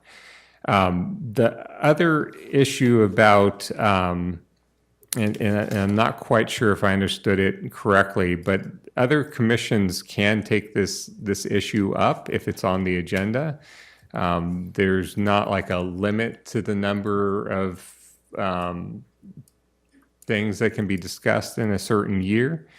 There can even be joint meetings if necessary, if there's a topic of overlap that that both commissions want to discuss and make a decision on jointly. But I think that the blueprint, with its natural connection with climate action, because that's really what the document's about, is about taking those climate actions. I think that the scope of work that Ramey and Associates had really envisioned that the Climate Action Commission would be the hub for that feedback, not necessarily all the other commissions, although I think that feedback can be taken into account. So I don't know if that helps or if that muddies the water, but definitely everybody as individuals can make comments on this. And if there's time, other commissions can take it up as well. So. Thank you, Mr. Carter. I will say, in my narrow understanding of the Brown Act, what we do have is a staff report that lists January 3rd, 2024 as the review period for the CCBs. And with that being in the staff report, I will make a motion to invite those CCBs to make their comments by that date. A second? Could I offer a friendly amendment? Please. Rather than invite, I would request those comments and, yeah. So, and that they be made as bodies as opposed to the individuals, because I know many individuals have already commented, but there's obviously more weight to a body as a whole, just as we are being asked as a body as a whole to comment. I would request that those bodies that wish to do so put that on their agendas for upcoming meetings. Is that an acceptable amendment? Councilmember Shribs? Okay, I see a problem with just setting January 3rd as the date, because most of these committees that might want to are not meeting between now and January 3rd and don't even have the capacity to form, to get together for a meeting between now and then. So. How about at their next meeting? At their next meeting, I would suggest that as let's request that they provide their input during or immediately after their next meeting, that they work on that. So if I January may, 3rd, it's not going to happen. If I may, that's not an action that's on the agenda or part of the staff report, but what the commission can do is request that staff make a very underlined, like triple underlined request to the liaisons that this be put on the agenda for those other CCBs for discussion and action. That direction to staff can happen, but an actual motion and approval of this commission that's not the recommendation. That's not subject for Brown Act today. I would move to add Patrick's amendment that we request the staff liaisons to put this item on the next agendas on these committees. Okay, does anyone have an objection to that? Great, okay, I think we voted unanimously to provide that direction. You didn't vote, but we received your direction very clearly, yes. And Patrick, this is Rihanna Frank again. I just want to hop on. When I initially reached out to the staff liaisons multiple months ago, at least 2 months ago, I outlined a path for them, because most of these CCBs, like the Climate Action Commission, are also Brown Act bodies. And the path that I defined for the staff liaisons were that each commission would have to form their own ad hoc, much like the Climate Action Commission, because the consultants and staff can only accept one unified comment matrix from each body. And like the Climate Action Commission's process, each of those CCBs would need to provide their ad hoc with the individual comment matrices through the public forum. That's why I reached out to the staff liaisons months ago so that they would have enough time to fulfill this process. What happened beyond my invitation, I cannot speak about. But I still think that we can follow up to do what we can as staff to encourage that feedback, whether it's. Yes, I can work with the staff liaisons and legal to see what new defined process we can move forward with. Can I make a suggestion that the commissions or the committees focus on the particular chapters that are most in their wheelhouse, just to kind of streamline everything? Because then we'd be getting, the most focused direction from those committees. I mean, I think this has kind of been an overall weakness in our process the whole time, is like the way that commissions interact with each other and how we share information. And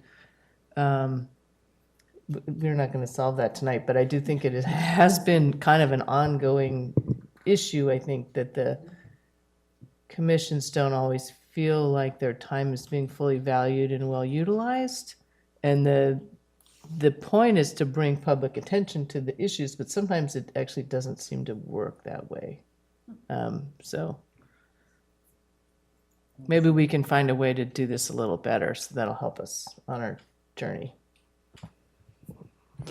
Yeah, so what we're running into is the timelines, because the timeline January 21, when the Remy Associates and staff were supposed to provide actually a new document to us or to the ad hoc committee for review. So there's some timelines here that may be difficult. If we go through the actual real process that Rihanna is talking about, they have to form ad hocs get together, then they have to go to another meeting, and then they have to submit it for, yes, we're going to do that, like we're doing. But I think what we need to also make clear is all the other committees are not providing us the information. All the information is going to the staff and Ramey Associates, not to us. We're not the holders of or the editors of the document itself. So what we're doing up here is just for us, by us, to staff and Ramey. And I think the committees might have more time to help past January 1, which they're not part of our process. They're still part of the GPAC process and Remy's and the staff. So I think that the timelines and who's doing what needs to be, I think, hopefully I just clarified some of that. If not, Patrick can back that up. And I did want to mention also that GPAC feedback is being included in this. So, I didn't want to have that dialogue up there, but definitely that feedback is being incorporated. But the council members, I believe you're correct on that this is the Climate Action Commission's process. There could be different processes for all the other CCBs, and ultimately it is feedback that's going to staff and the Ramey that is going to collate it all and come up with the final for council consideration. They have time to work on it. But I would like to add, this is Rihanna Frank again, that the timeline is the same for all the CCBs, because the end goal for the timeline is to bring it forth to City Council late April, early May. Thank you. Didn't think we'd get another chance at the process discussion, but here we are. To echo Rihanna's comment, ultimately a document will go before the city council. And if you happen to be sitting on a CCB, you might have some amount of modest authority in that process and whatever that document is and what happens at the city council. So with that, I will say, hopefully, everyone is welcomed, encouraged, invited to go back to their bodies and do whatever work necessary they deem to provide the best document we can to include in our general plan. I would also, lastly, just like to thank, this is one of the rare occasions that we have multiple members of CCBs in attendance, so, let's try and keep that up. Not to foreshadow some of the next meeting topics. I know several people up here have requested a agendized topic of liaisons to the various committees. So take that back to your own bodies. There are some committees that have liaisons, particularly the Planning Commission. So if you sit on a CCB and want to be on more than one meeting, there are all kinds of Brown Act rules that are going to get in your way, but if you have that desire, then please pursue it. That being said, we will move on to the meat of our agenda tonight, and that is the Climate Action Commission member comments on the document and their submitted comments. So I will first like to start with Council Member Shribs. Okay, I was able to, when I found out I had to use the matrix, I've already turned in paper text earlier, but I was informed not too long ago, it has to be in matrix form. But I went in and took the weekend to do that, got it done, so I have my 5 pages on details of items, which I'm not going to go over here. I think they'll be done, our ad hoc will do a fine job, and I think the input that has also been received from the other groups is fabulous. I agree with just about everything. I looked at a couple of them that I was able to get a hold of, and it's wonderful to have that much participation in all these in this particular document. So I'm going to go to the high level stuff of what I think is most important and what we really need to do different, and what is missing from this document. First off, I like the word blueprint, because that's all this is. It's just a blueprint. It's not a call to action. It's not an implementation. It's not anything other than a blueprint, like a drawing of what could be done.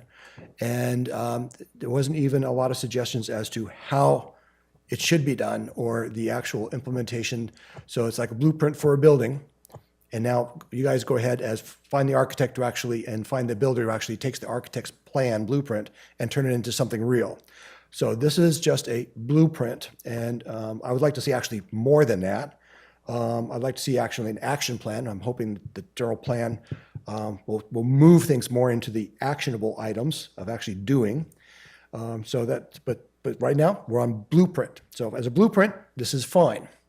Another problem, I have a huge problem with the word carbon neutrality. It is a total falsehood. Carbon neutrality, impossible to achieve, is unrealistic, and is misleading the public entirely. Well, it was commented earlier today about one of the folks up here said, oh, well, it doesn't include much about behavior changes. So what this document is only about, and very specifically about, is carbon emissions, and carbon emissions in this town by what we do inside this town, in our city limits. It's extremely limited document as to what we can do. But this is a good document.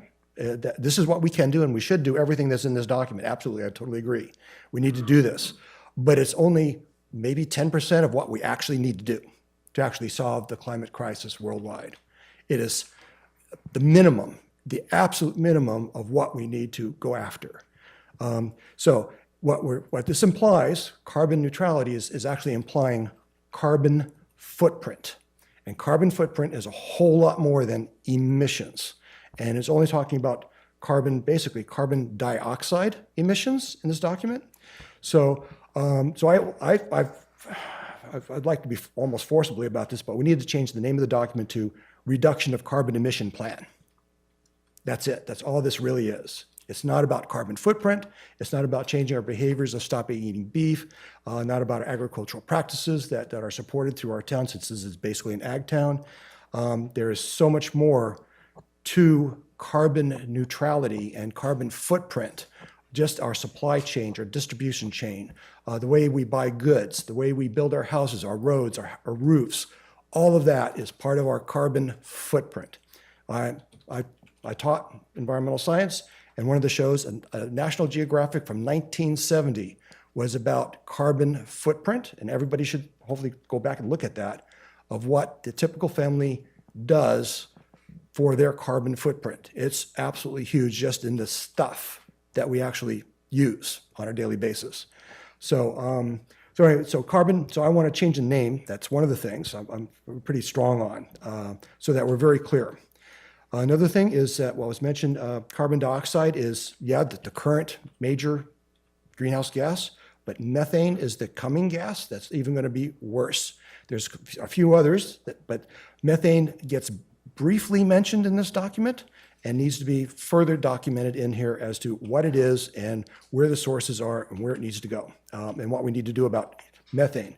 So methane, basically two sources locally, is which was mentioned, was our composting and our landfills. So there's methane in landfills emissions, and our waste treatment plant. Lots of methane I saw yesterday being flamed off because they're not being allowed to make the biogas. And I also know that there's plenty of cows here within our county, and they're all producing large amounts of methane. We have agriculture producers are trying to reduce it. So there's a whole lot about methane that needs to be included, as well as carbon dioxide. The other one is what's not mentioned in here is there's a statement in here that we really need to emphasize, which is reading the statement. It says, to reach carbon neutrality by 2030, Petaluma will need to implement energy efficiency and decarbonization modifications in 85% of all buildings, and 25% of all vehicles in Petaluma are electric, and transition 75% of all travel trips other than single occupancy vehicles. Those numbers don't quite match up to me, but this is probably the most important statement of what we need to go toward, and we need to even do more than what is said here as far as the numbers go. The numbers are not high enough, what we need to do. The other problem I have with this statement, other than single occupancy vehicles, one of the things that I've been promoting is micromobility. And in micromobility, the handicapped, the aged, the young are on small EV vehicles, that if we can get 75% of the travel trips into microcars, and because we need to not just change to EVs, because changing an EV, I have a problem with changing 25% of vehicles to electric. That should be 50%. Because by 2030, we're even supposed to be producing almost 100% only. So 25% is too small. And in 75% of all travel trips should be either active transport or in micro mobility, which includes, and what's coming worldwide, it's not quite here yet in California, but there's inklings that's coming, but worldwide there's huge effort worldwide to put people into micro vehicles of all sorts, of everything from super skateboards all the way to handicapped chairs that go 20 miles an hour to what looks like little wedgie encapsulated motorcycles. And even for the handicapped, there's even one town here in Georgia, near Atlanta, Georgia. There's a small little town, not our size, but just a smaller town. And the parking lot for their high school students is full of golf carts because they have 100 miles of trails, and the students are all driving golf carts to school on their trails. So we now have, they're already doing it there in near Atlanta, Georgia, and they're doing it in Florida using golf carts of various types. So we're going to have a whole lot of EVs that are going to look like golf carts here within the next 5 years being produced and sold here. And so the whole concept of the single occupancy vehicles, it's not single occupancy vehicles. We want single occupancy vehicles of tiny amounts. So instead of large vehicles, all large vehicles need to transfer down to small vehicles, reducing the size. I drove my 7,000-pound truck here today because I was just, it's a little too cold for me on my bike tonight, a little too dangerous at night here on my bike. So I drove my 7,000-pound pickup truck that gets 12 miles to the gallon. But are you going to get me on a bike here at night? At 75% of us to do that? No, there's no way. That's unrealistic. But I would be driving here if I had a second vehicle that was a tiny little 6-foot by 3-foot micro car that has air conditioning, heating, speakers, Bluetooth, connectivity to the web, which exists right now in other countries, and we don't have it. I'm researching a lot of vehicles. Anyway, so that the term of single occupancy vehicles is a huge thing, because the number one thing we can do for carbon emissions is not EV cars, it's EV microcars. And that's where we need to go, and that's what we need to highly promote for our population to use, because just going from an EV to a big car to a big EV SUV is completely ludicrous when it comes to carbon footprint. Maybe helping our emissions, but it's totally ludicrous for carbon footprint. And we need to emphasize carbon footprint, not emissions, as well in our behaviors. So that's my huge, strong message about what this document is, where we're going with it, and it's only a part of what we really need to do. So that's my message out. Thank you. Commission Member Gardy. Thank you, Chair.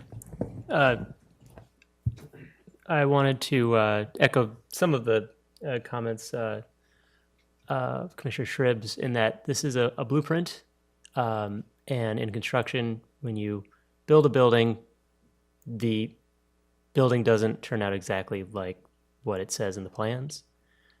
This blueprint does not preclude other actions that the city can do. This blueprint is not perfect. It is a pretty darn good blueprint, though, and I would just like us to not try to make it perfect, because we can't. And I hope that we can start here, start taking action as a city, realize that there's going to be new technologies, as Commissioner Shribs was talking about, or sorry, Councilmember Shribs, I'm a little tired, and new technologies, things that are going to be completely out of the city's control. And I would just hope that, I love all the passion that all the different groups that have been represented here tonight bring. And I'm not asking you to not be passionate about it, but also realize that we need to start somewhere, and this is a pretty darn good place to start. So thank you. Those are my comments.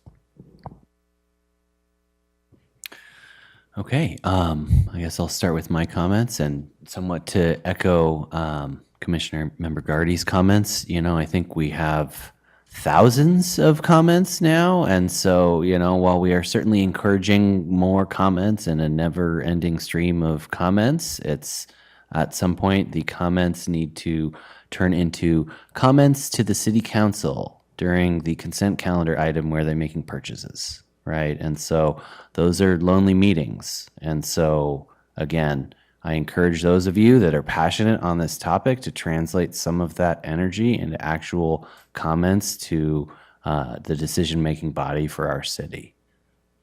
That being said, I will somewhat respond to Commission Member Shribs' comments. This is, again, what is agendized for February and somewhat loosely contemplated to be a discussion for January, with the horse trading of what shouldn't be on there. So I agree with 90% of what he said, other than changing the name.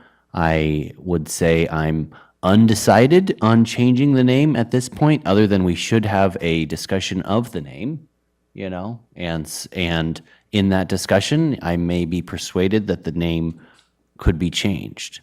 I do like the word blueprint.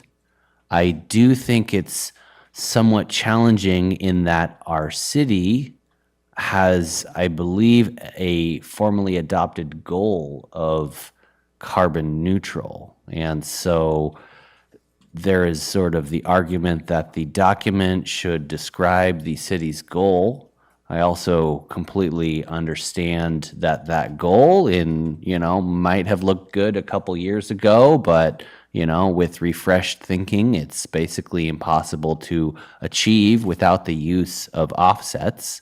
And so, how deep we want to go in modifying what the city's goal is in the document's name, or if we want to just keep the name, or if we want to slightly modify the name, blueprint for GHG reduction, or, I would maybe make a request to the ad hoc to provide a couple of names as something that we could vote on, such that, we could move the ball on this topic. Again, I appreciate that carbon neutrality is somewhat of a political farce, but that, we are stuck with, what the city goal is as written. So more to come on that specific point. Related to that, this is one of my last comments, but what isn't in the document is the notion of offsets. And so I do think there should be an action that the city council adopts a policy on offsets. Now, that isn't necessarily pro or against offset, but rather having clear policy on the topic. And so without that, it seems very achievable to somewhat loosely achieve carbon neutrality. And if ultimately a policy is adopted that allows for the purchasing of offsets, and if those offsets are perhaps targeted regionally, locally, by technology, whatever, if you're well versed in the topic of offsets, or at least in what transpired at the climate change meetings in the UAE, you would understand the topic of offsets and all of that is, highly relevant. And so if the city council simply clarified its position on it and that the blueprint encouraged that activity to occur, then I think we would be better off. A couple other minor points I'll make. The biofuel topic. So this is feedback I provided directly to the consultant. Still has yet to make it into the document, but as Council Member Shrims alluded to, there is an entirely unclear status of our multi-million-dollar biogas facility. My recommendation is maybe a couple paragraphs on what should be done there. But ultimately, that's one of the most important assets that the city has in achieving carbon reduction, is the actual utilization of that facility and eventually expanding of that facility, and as well as an evaluation of other alternative fuels. And so, again, the spreadsheet has a nice written narrative regarding both biofuels as well as the specific biogas plant. I mentioned this at the last meeting, but this topic is very confusing to a lot of people because of the jargon that's used, particularly the word bio. And so there's biogas, biomass, renewable natural gas. The Department of Energy and the EIA have very good information on this topic that should be included in the blueprint, because the city council, I think 3 meetings ago, were convinced that a tractor they purchased was a renewable diesel tractor, and that isn't a thing, right? It's just a tractor that uses diesel, and if you fuel it with renewable diesel, then you're using a tractor that runs on renewable diesel. And so that important topic is somewhat elusive still, and I think this document can provide more information on renewable fuels, as well as somewhat of a time-based approach to encouraging the use of those fuels.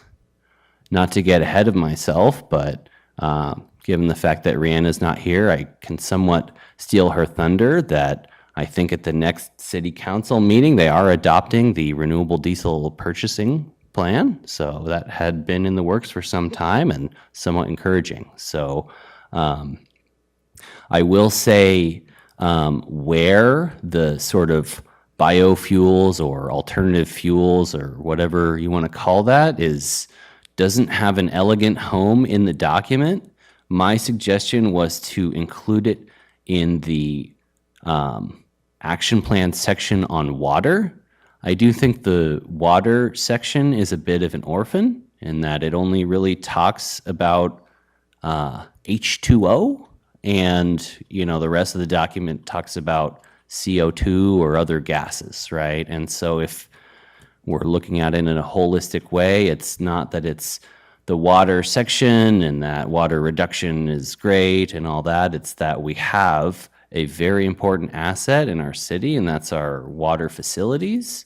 And those have certainly a water element, but also an energy use element as well as a fuels element. And so that's why I think this section could go into why a alternative fuels section could go into the water chapter to somehow make the water chapter more relevant to the rest of the document. I don't really have a strong position on that, but I think it's worth considering.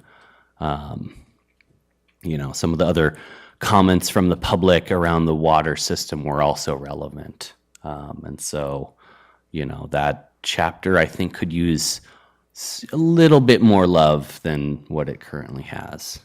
I have a couple sort of minor comments, but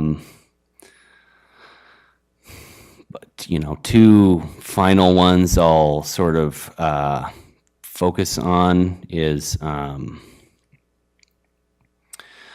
the parking program. This is, again, one of my favorite topics and something I hope we tackle in the year 2024, not 2026. And I think as a body, we can help shepherd that. There's a lot of specific things we can do for parking, but all of the conversation at the city related to housing and development is, I'll say contentious because of the parking topic. And so if we can solve the parking topic through our climate agenda, we can also potentially solve some of the challenges related to housing and affordable housing. And that's why I think, again, to the earlier comment around co-benefits, I really want to see a lot of focus and cornerstone actions related to parking and parking management.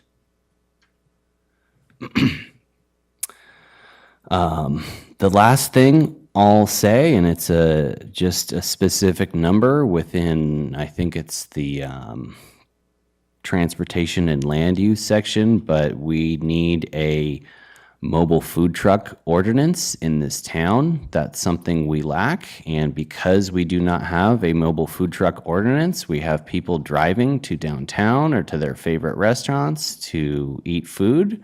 And if there were more local options, then we would have some nice VMT reduction. And so again, while it's a specific addition to an already pretty meaty action plan, I do think that one specific addition is an important topic that we should consider. Thanks. For the sake of time, I'll just make my comments really brief.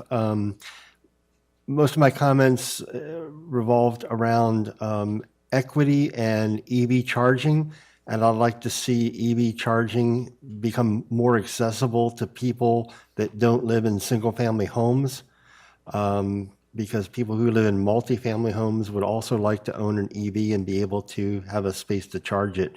So one of my comments was about putting in level 1 charging in city garages and allow people who live in nearby multifamily units to be able to plug in overnight and charge their vehicles. And they would access a third-party system and be able to pay for the electricity that they use, so it wouldn't be free. And the other one is working with owners of large multifamily complexes, apartments, condos, mobile home parks, to install more level 1 charging, which is 120, a standard outlet, in covered parking and garages and things, so that people who live in those complexes would be able to own an EV and plug in overnight, which is where most all EV users charge their cars. It's the cheapest and most convenient, and they charge overnight. And the other comment that I made was around expanding the digesters at the Ellis Creek facility to allow them to be able to handle more high-strength material like brewery spoils, food waste, manure from dairies and things. Kind of dovetails into Councilmember Shrib's comment about methane. So I think we could do a lot more to capture that methane and in the form of biogas and use it for either large commercial vehicles or to use it to power generators to produce electricity in at the times where the wind's not blowing and the sun's not shining. Thank you.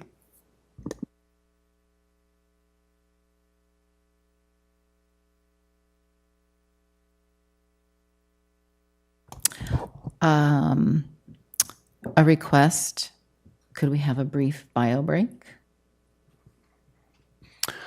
What time is it? Can we do a 5-minute recess and return at 8:45? Thank you. Okay, 8:45 p.m. We are resumed. Commission Member Edminster. Okay, firstly, I would love to request that those of you who have provided comments that aren't in your matrices, put them in matrices for to aid the process. That'd be very helpful. I am not counting on my own notes being sufficiently comprehensive. Okay. Okay. Okay. I had a lot in my spreadsheet, so I just boiled this down to maybe 10 comments that I'm trying to call out as high level. First one, I just want to call out that there is lots of good content in the blueprint and acknowledge the work of consultants and staff on getting us to this point. And then also to thank those who have really enhanced this document, particularly my fellow CAP members and the many others who contributed their expertise to inform CAP's comments, because as Trayvon and Deb have noted, that was a really considerable effort, and a lot of insight and wisdom went into all that. I also want to thank comments we received from Susan Kirks, from Nicola Fryev, and from Ned Orrit. Ned's comments somehow didn't quite make it into the staff report, but he did submit comments a couple of weeks ago. And all of those folks are contributing a lot of expertise that I certainly don't have, and really enrich the process tremendously, and hope carry due weight with the consultants and staff and ultimately council. Okay. My first comment is that I felt that the document upon review struck me as perhaps adapted for decision makers and staff, but not so much for public consumption. And I think that, as many folks have said, we need the community to be involved. And so I want to really encourage improvements in the design to make it much more concise, visual, scannable, so you can run through it and say, oh, that's where that is, and engaging. Really, really necessary. And that means leading with the most important high-level information, which is the scale and scope of what's needed, how that will be accomplished, and especially the cornerstone actions. And I want to reinforce that it is stated somewhere in the document what is meant by cornerstone action, which is things that are foundational. Like Dave, I come from a building background. To me, a cornerstone is the first thing you place when building a structure. So these are the things that have to be put there early in order to ensure the success of what follows. And I don't think that that message was really conveyed as effectively as it could be. So what do we do January 1st, or, as soon thereafter as is humanly possible?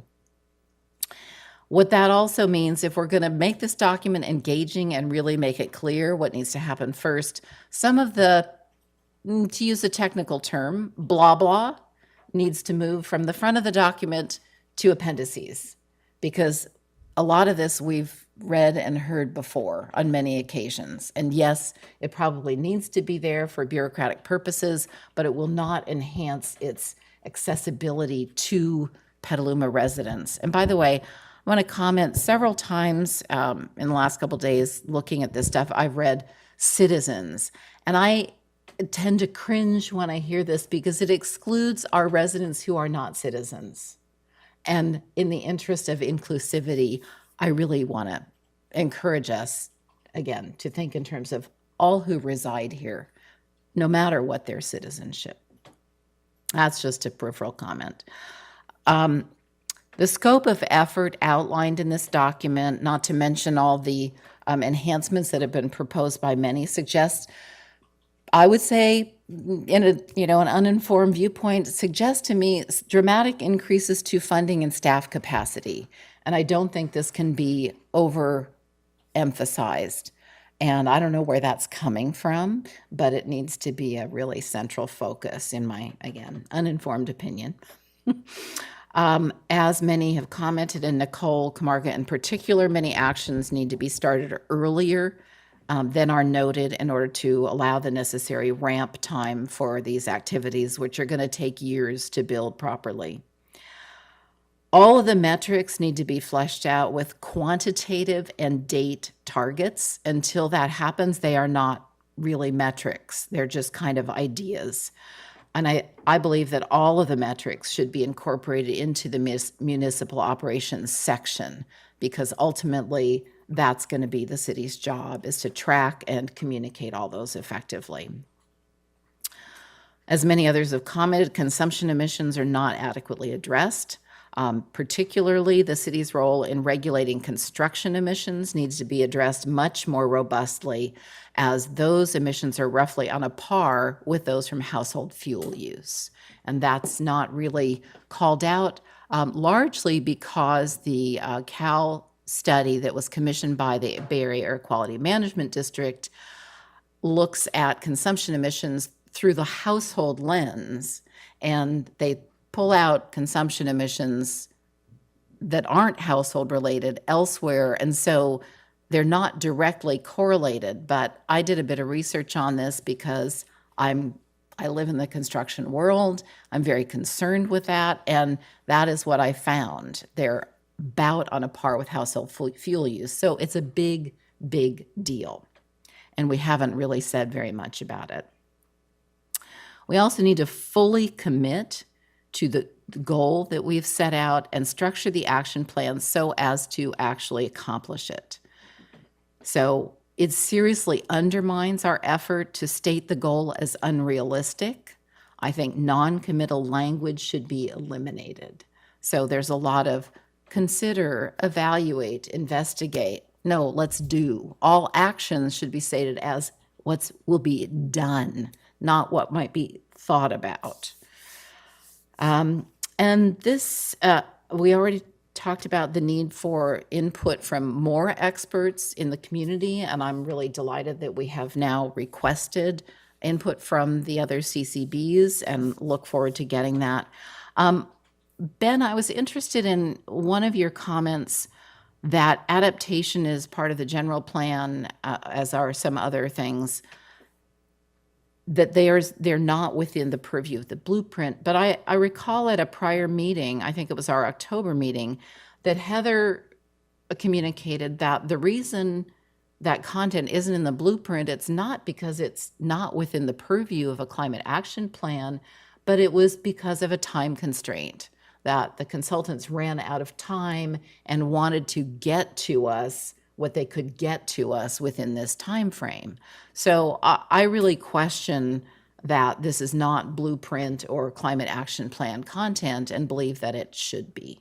So I will call it at that and cede the mic to my colleague to my right. Thank you. That was great. I did a lot of work on the spreadsheet and put a lot of comments in there. And then I also did 2 documents taking a whack at revising the summary actions for the land use and transportation chapter and for the natural systems and sequestration chapter. So I'm not going to reiterate all that because that's already written down and has been shared with everyone. Mostly, I think I just want to focus a little bit on the purpose of the document and whether or not it's serving its purpose. I think as a plan of this nature goes, it's pretty decent. But I don't think that it's quite doing the job that we need it to do. You know, I think in a way it's responding to the city's desire to have an organizing document, but really the community needs an organizing guide, you know, and so it's kind of like halfway there or partially there. And, you know, certainly, you know, other groups could create kind of add-ons to adapt to the community effort, but I think we'd be better served to make this a more community-friendly document. Some of the things that Ann talked about, you know, about, and also Deb, using plain language, having it translated into Spanish. I think instead of going into the reason, so much reason for climate action, I think you're right, a lot of that stuff could move toward the back. But I really think we should spend some time talking about why these actions are good for you and you and you and you know, and why they're good for your neighborhood and why they're good for your community and why they're good for Petaluma. Because I don't think we really sell the upside much. You know, and this is a huge investment.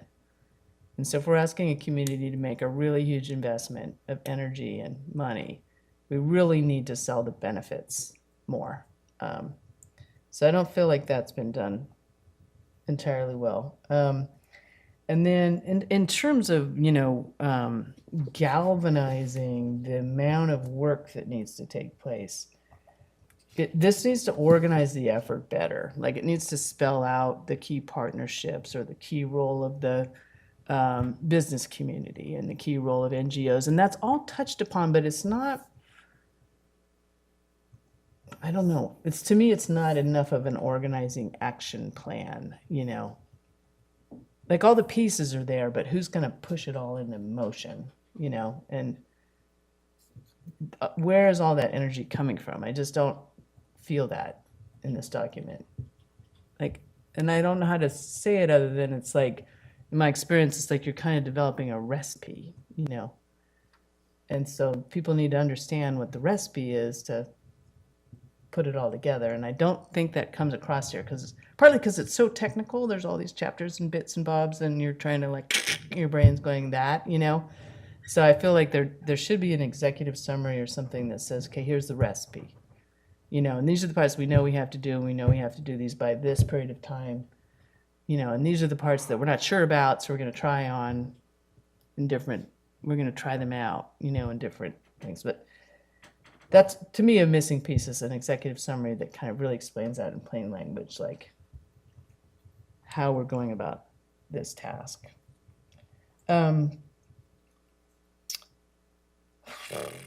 And I wonder, you know, this is more of a wondering thing, but I do feel like there's part of it where it's like, it would be helpful if it was more geographically located, or if there were certain things that were happening in certain council member districts, or that certain parts of the community were really focused on and galvanized and taking pride in, you know? Because when it's this kind of like, oh, we're all doing this thing together, you know, it's hard to kind of latch on to like, oh, you know, Casa Grande's rocking this part of it, you know, and so-and-so's rocking that part of it. And, you know, I think that's kind of what excites people. And then you get things moving along and people start to go, oh, you know, I could be doing this, or, you know, gee, here's my role, you know, and I don't know, I'm just speaking off the cuff, but I feel like some of that's missing here. And a lot of it is partly because it's hard as a consultant to write something for a community where you don't live or know all the actors and stuff. And so that's the part that we have to fill in, you know. We have to kind of get the magic in there. So yeah, more later, but that's kind of what I have to share tonight.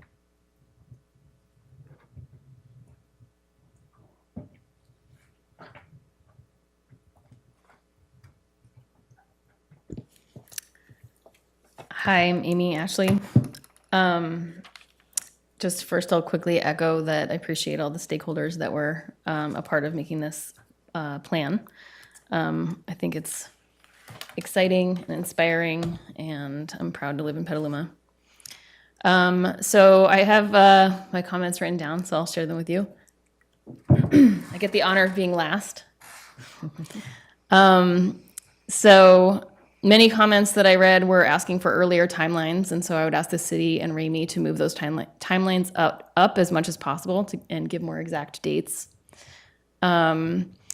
A question, how do we best communicate and collaborate so we aren't doubling our efforts and costs? These are all just sort of like general all over that I saw all over like themes.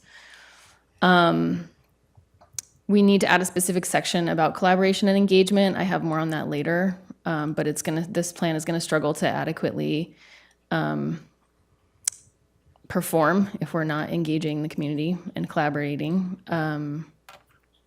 I don't think that adding a section is worth holding this process up for, but I know that it's a living document, and so I would say we can keep going and work on that, but I'll talk more about that later, more specifically. And then a question, how's the city gonna coordinate the staff for some of these efforts? Like, is there gonna be a staff person whose job it is to make sure that like we're communicating between bodies? Similarly, how can we leverage various funding sources? There's, some funding that's written in there, but just, like a source that, sort of a hub of a person. I'd love to see some thoughtful graphics included about the overall impact and costs of these actions. We discussed during the last meeting, the change to electric cars, and it talked about the cost of electric cars and how it's more than, gas-powered cars, but there's also a lot of savings associated with electric cars, and so the delta between gas and electric may actually be in favor of electric cars, as it was in my family and my business. That kind of thing. And then how do we keep ourselves accountable to these goals? There are a lot of goals in here. So yeah, that's a question that I'm hearing other people ask. The other thing, this is sort of echoing someone else said earlier, that this is an emergency. And so all allocations of funding and time should be impact-based. Of course, let's do it all if we can, but we may need to triage so that we're having the biggest impact for our time and money. I have some specific comments about the energy. Sonoma Clean Power's Evergreen Plan is low-hanging fruit, so increasing adoption for that should be a high priority. There's a goal in there, but I think it could be faster and bigger. Workforce development is crucial. This is across everywhere. Just a question, how can we work with high schools, the JC, and organizations like Next Gen Trades to increase our educational pathways for a fully electrified future? I think we could investigate community microgrids more to give us more local control. We have our state assemblyman and the CEO of Sonoma Clean Power are both on board for that. So maybe putting a pilot in the plan would be a good idea. We definitely need to establish backup energy sources for emergency centers for disasters such as extreme heat, fire, and flood. I know there's some talk about electric buses, which could be backup power. If we're using electric city buses, electric school buses, then when they're sitting, they can be batteries. And then again, all allocations of funding should be impact-based. Under consumption, I just have 4 points. Generally, I think it under addresses the consumption-based emissions that we have here in Petaluma. I think for probably the whole world, consumption-based emissions or at least the US, is the largest source of emissions. That's just a general comment I don't have a solution for, but Yeah. And then, of course, workforce development, again, under consumption. Could we be teaching high school kids or JC kids like fix-it classes for things like clothes and appliances and electronics? For example, if my vacuum broke, I would just get a new one. But if I knew somebody that, if there was like little place downtown, I could take it, and, some senior in high school was fixing it as part of his, internship or something, then I would be happy to do that instead of buying a new one. More focus on food waste management, such as like Petaluma Bounty, composting, schools to waste farms, refrigeration upgrades. Those are like a lot of messages I was hearing and reading. Encouraging repurposing businesses, like this is related to what I was just saying about the vacuum, but things like Recycle Town, Beta Salvage in Santa Rosa, Heritage Salvage here in Petaluma, Habitat for Humanity has a reuse store in Oakland and Santa Rosa, like all that kind of stuff is super valuable, but we also need, if we're going to be promoting those kind of things, reusing materials like building materials, we need to encourage the target customers for that, so like a contractor. How can a contractor benefit from using those things? Because it is, even though it's like the right thing to do, it's like more expensive and difficult for a contractor to use, reused stuff. So how do we work with that? And then of course supporting low waste businesses like the refill store, perhaps adopting an ordinance for reusable foodware. Okay, and then my last point is about the community engagement. I'd like to propose the addition of an 8th action plan for the blueprint. In collaboration with the Climate Action Petaluma group, we've brainstormed what this section might look like. I know that has been sent out. But as community engagement will be essential to the success of this ambitious plan, and as engagement was one of the 4 pillars for the framework and cited as essential, and as the framework also calls for the formation of an equitable climate action network to provide a place for consistent coordination, and as we've engaged as we have many engaged citizens already working every day on these many issues, and at times duplicating efforts like data collection, and we will need to continue growing the number of active and informed citizens participants in order to meet, or I should say resident participants, in order to meet or exceed these goals. And as lack of time and money can be the demise of any best intentions, I recommend that the city include an 8th action plan for the blueprint, lining out a community engagement plan. As I said, I don't recommend that the passing of this blueprint be postponed in order to add this section, but rather the plan should be passed when it's ready with the updates. And since it's a fluid document, it can be added in the next 3 to 6 months, giving time for stakeholders to draft and revise the new section. So I have 2 main points about this community engagement plan. One is that we need some kind of centralizing information hub to be able to communicate exactly what we can do to help. It could be, probably should be both digital and in person. A good example is what Sonoma Clean Power has done with the Advanced Energy Center. But also we would need like a person, preferably a dedicated staff person, to connect and communicate for more smooth, efficient, and synergistic implementation across stakeholders.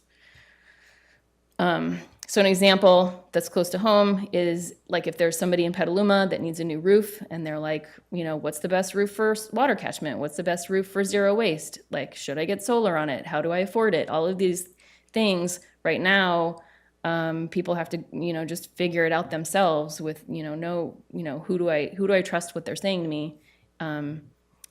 But if there was like a central location to answer those questions, another example would be like Susan Kirk emailed us today.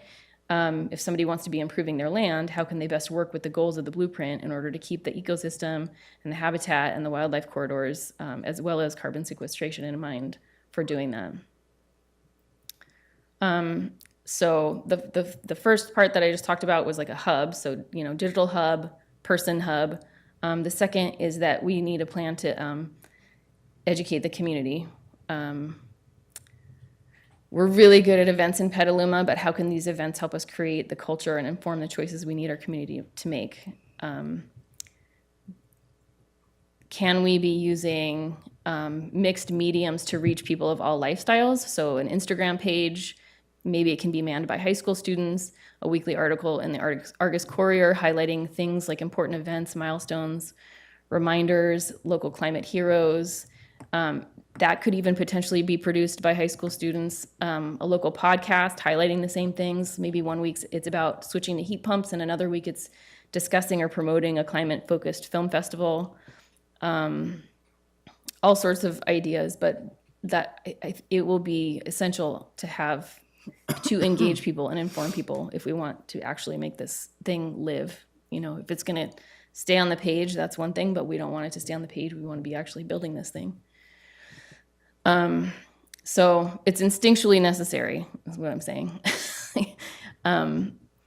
I think we can say without sufficient buy-in and participation, we will fall short. However, with an explicit plan and identified center for our community engagement with that plan, we can foster an enthusiastic, informed, and active public.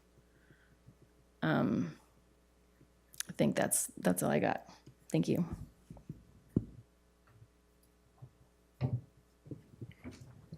Great. Thank you, everyone. Again, I think the opportunity for a bit of back and forth wasn't intended to be at this meeting, and just reading the room, I think we're a little bit running out of juice here. I think the process conversation really zapped us a little bit, but I will say on the community engagement plan, I really like the idea. I really agree it's maybe like an add-on or something else. I think at some point we should have a serious discussion about like what it means to be a living document, and if that's actually in our best interest, or if we just have a community engagement document and it's separate than the blueprint, and that's fine. So, I don't think we're beholden to the idea that it's a living document. Certainly having gone and read the 2015 climate action plan and the 2008 action plan, they all aspire to be living documents, I tell you, and we do a new one every 5 years. And so, let's go in with eyes wide open on that, but recognize that we do need a legitimate community engagement effort. Similarly on the adaptation piece, if we can shoehorn in adaptation into this, great. I'm certainly want the topic of adaptation to be front and center. Even at the last meeting, what's his name? Bruce, was like, oh, this is a waste of time. We need to be focused on adaptation, and it's not like he's wrong, but the task we were given as commission members is for this document. And so adaptation is something that we need to take on in addition to that, and separate from this effort, somewhat separate at least. I'll make the final point on this particular aspect is that the advice was given to me that the general plan is a much more important document from a decision-making perspective. And so if we have the opportunity to craft sections that are in the general plan versus the climate blueprint, it might serve our interest in doing so.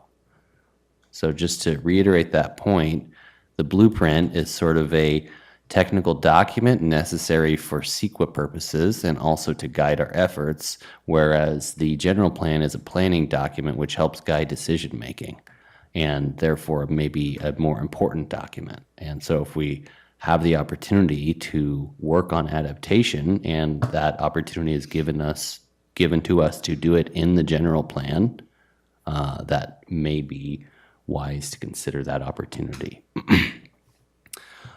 With that being said, any other commentary on the comments or feedback? Okay. The final two aspects of the meeting tonight. The first is commissioner comment. So commissioner comments are for sharing updates from activities outside of Climate Action Commission meetings that are relevant to the Climate Action Commission scope and or to make suggestions on future meeting topics. Councilmember Shribs? Okay, since I was last here, there's not much in the council that what we're doing now is very important moving forward. But I did attend 2 other meetings with webinar types and another one sessions I need to let you know about that is directly related to what we were working on. One was a international webinar on ocean acidification, and the current status. And it was based in England, multiple countries, and high-level folks were participating in it. And ocean acidification is much worse than expected, and expected to get much worse even than all modeling is showing right now. And there's consequences are already the researchers are finding that there's consequences right now for ocean acidification in various places, and having England be responsible for a lot of the islands out in the Pacific, and even in some in the Atlantic, that ones in the Pacific, they're noticing there in the shallows that the acidification has higher impacts to the organisms there. So ocean acidification is something to watch. We need to put more research into it because it's going to turn out to be a higher level thing, especially when it's combined with ocean temperature. The two together, changing the ocean food web. And so higher impacts. It's not a long-term thing that's way down the road. It's actually starting to, like we're seeing now with our forest fires and hurricanes, ocean acidification is having a similar impact that maybe even statements were being made, the oceans may be affected even more than the land by what we're doing with carbon, with fossil fuels. So just be aware of that. So we need to save the oceans as well as ourselves at this point. The other talk was given by the director of San Francisco Estuary Institute, a preeminent science organization here in the Bay Area. And he was trying to give us an overview to the watershed, Regional Watershed Committee about where we are at and what we need to do. And sea level rise, just talking about the 3 feet that's expected, that's probably not stoppable at this point. That's coming to us before 2100, maybe even much sooner than that. So once we reach this 3-level-foot rise, we have $276 billion worth of assets, mostly roads, some housing, buildings and the like, but mostly roads that are at risk of failing due to sea level rise. And that to solve the problem with, they know scientifically, with moving sediment around and rebuilding, says we can just move back and build up, but that's going to be even more expensive than that. But to protect that is going to take at least $100 billion of sediment movement here in the Bay Area to help prevent that from happening. So to save our $276 billion worth of assets. That's our water treatment plants are all maybe at risk. A lot of them are here in the Bay Area, as well as roads, piers, harbors, and the like. So when you combine that all together, very costly. So that's probably going to happen anyway, no matter what we do. So we have to prepare for that, and then hopefully prevent it from going worse than that, because we could end up with a 10-foot sea level rise if we keep going the way we're going, actually. So that's pretty severe warning that we're being given.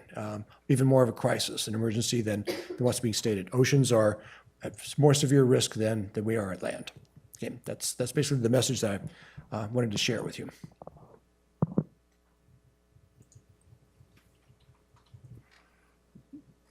No comments from me? Okay. Any? Baker? Actually, okay. Any? Okay.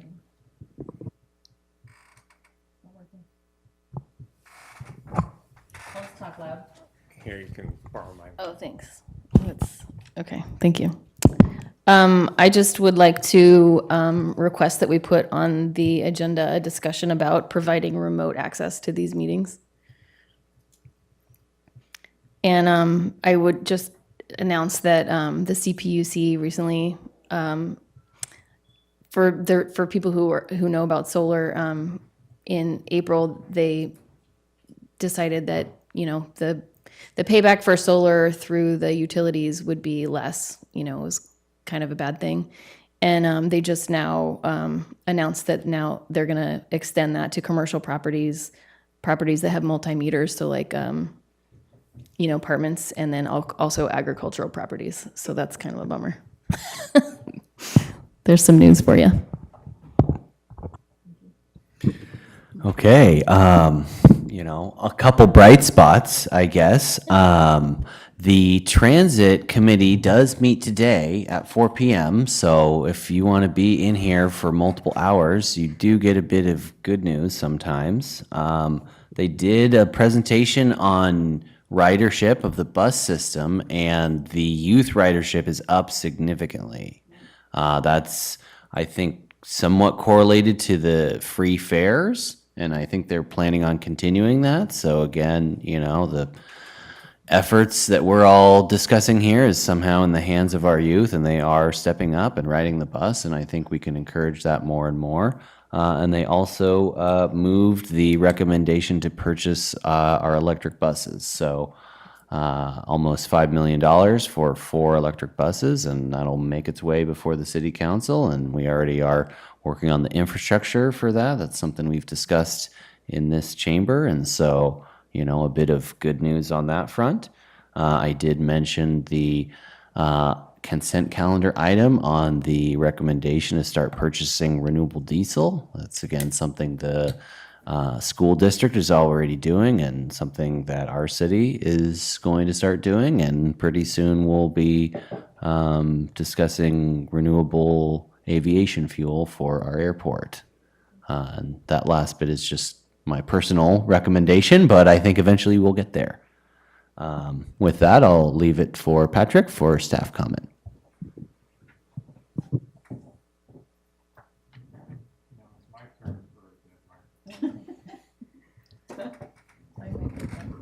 Can I borrow yours now this time? We're promoting the sharing economy here by sharing our microphones. I don't have a presentation like Rihanna would normally give here, but I can give a couple of highlights because they're within my realm of knowledge and kind of work product. I'm sure Chair Peters is tracking these very closely because he's made comments on these many times in the past. But the city has an agreement with Forefront Power to install solar panels on city facilities. There's 4 of them under that contract, and that's at the community center. If you've noticed the fencing around the community center, that's why. And I think that there's even poles up now with maybe some panels on top of them. It happened really quick. The fencing's still going to need to stay up for a few more months as they do all the underground work to get it connected to the building. So even though you may see those panels up there and think, it's working, there's still some other things that need to happen behind the scenes before we can open that area back up. But that's, finally, I think there's a lot of us that are saying, finally, it's happening. But that should be open and online this next spring and producing power, I think over 80%, somewhere between 80 and 90% of the community center, the Waterfield office, the senior center, and all the Lucchese fields, all the energy that's being used in that whole area is going to be offset by those solar panels that are also going to be providing shade for the cars that park underneath it.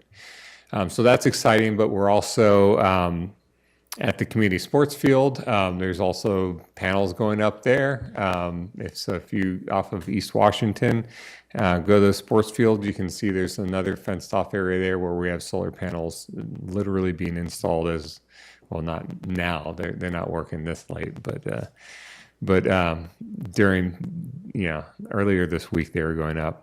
The other 2 locations, the police department, we had some issues working back and forth with PG&E on the transformer placement of that, but I think we're getting really close to a solution on that. So later next year, hopefully in the spring, that process will start with completion within 2024, hopefully within the summer.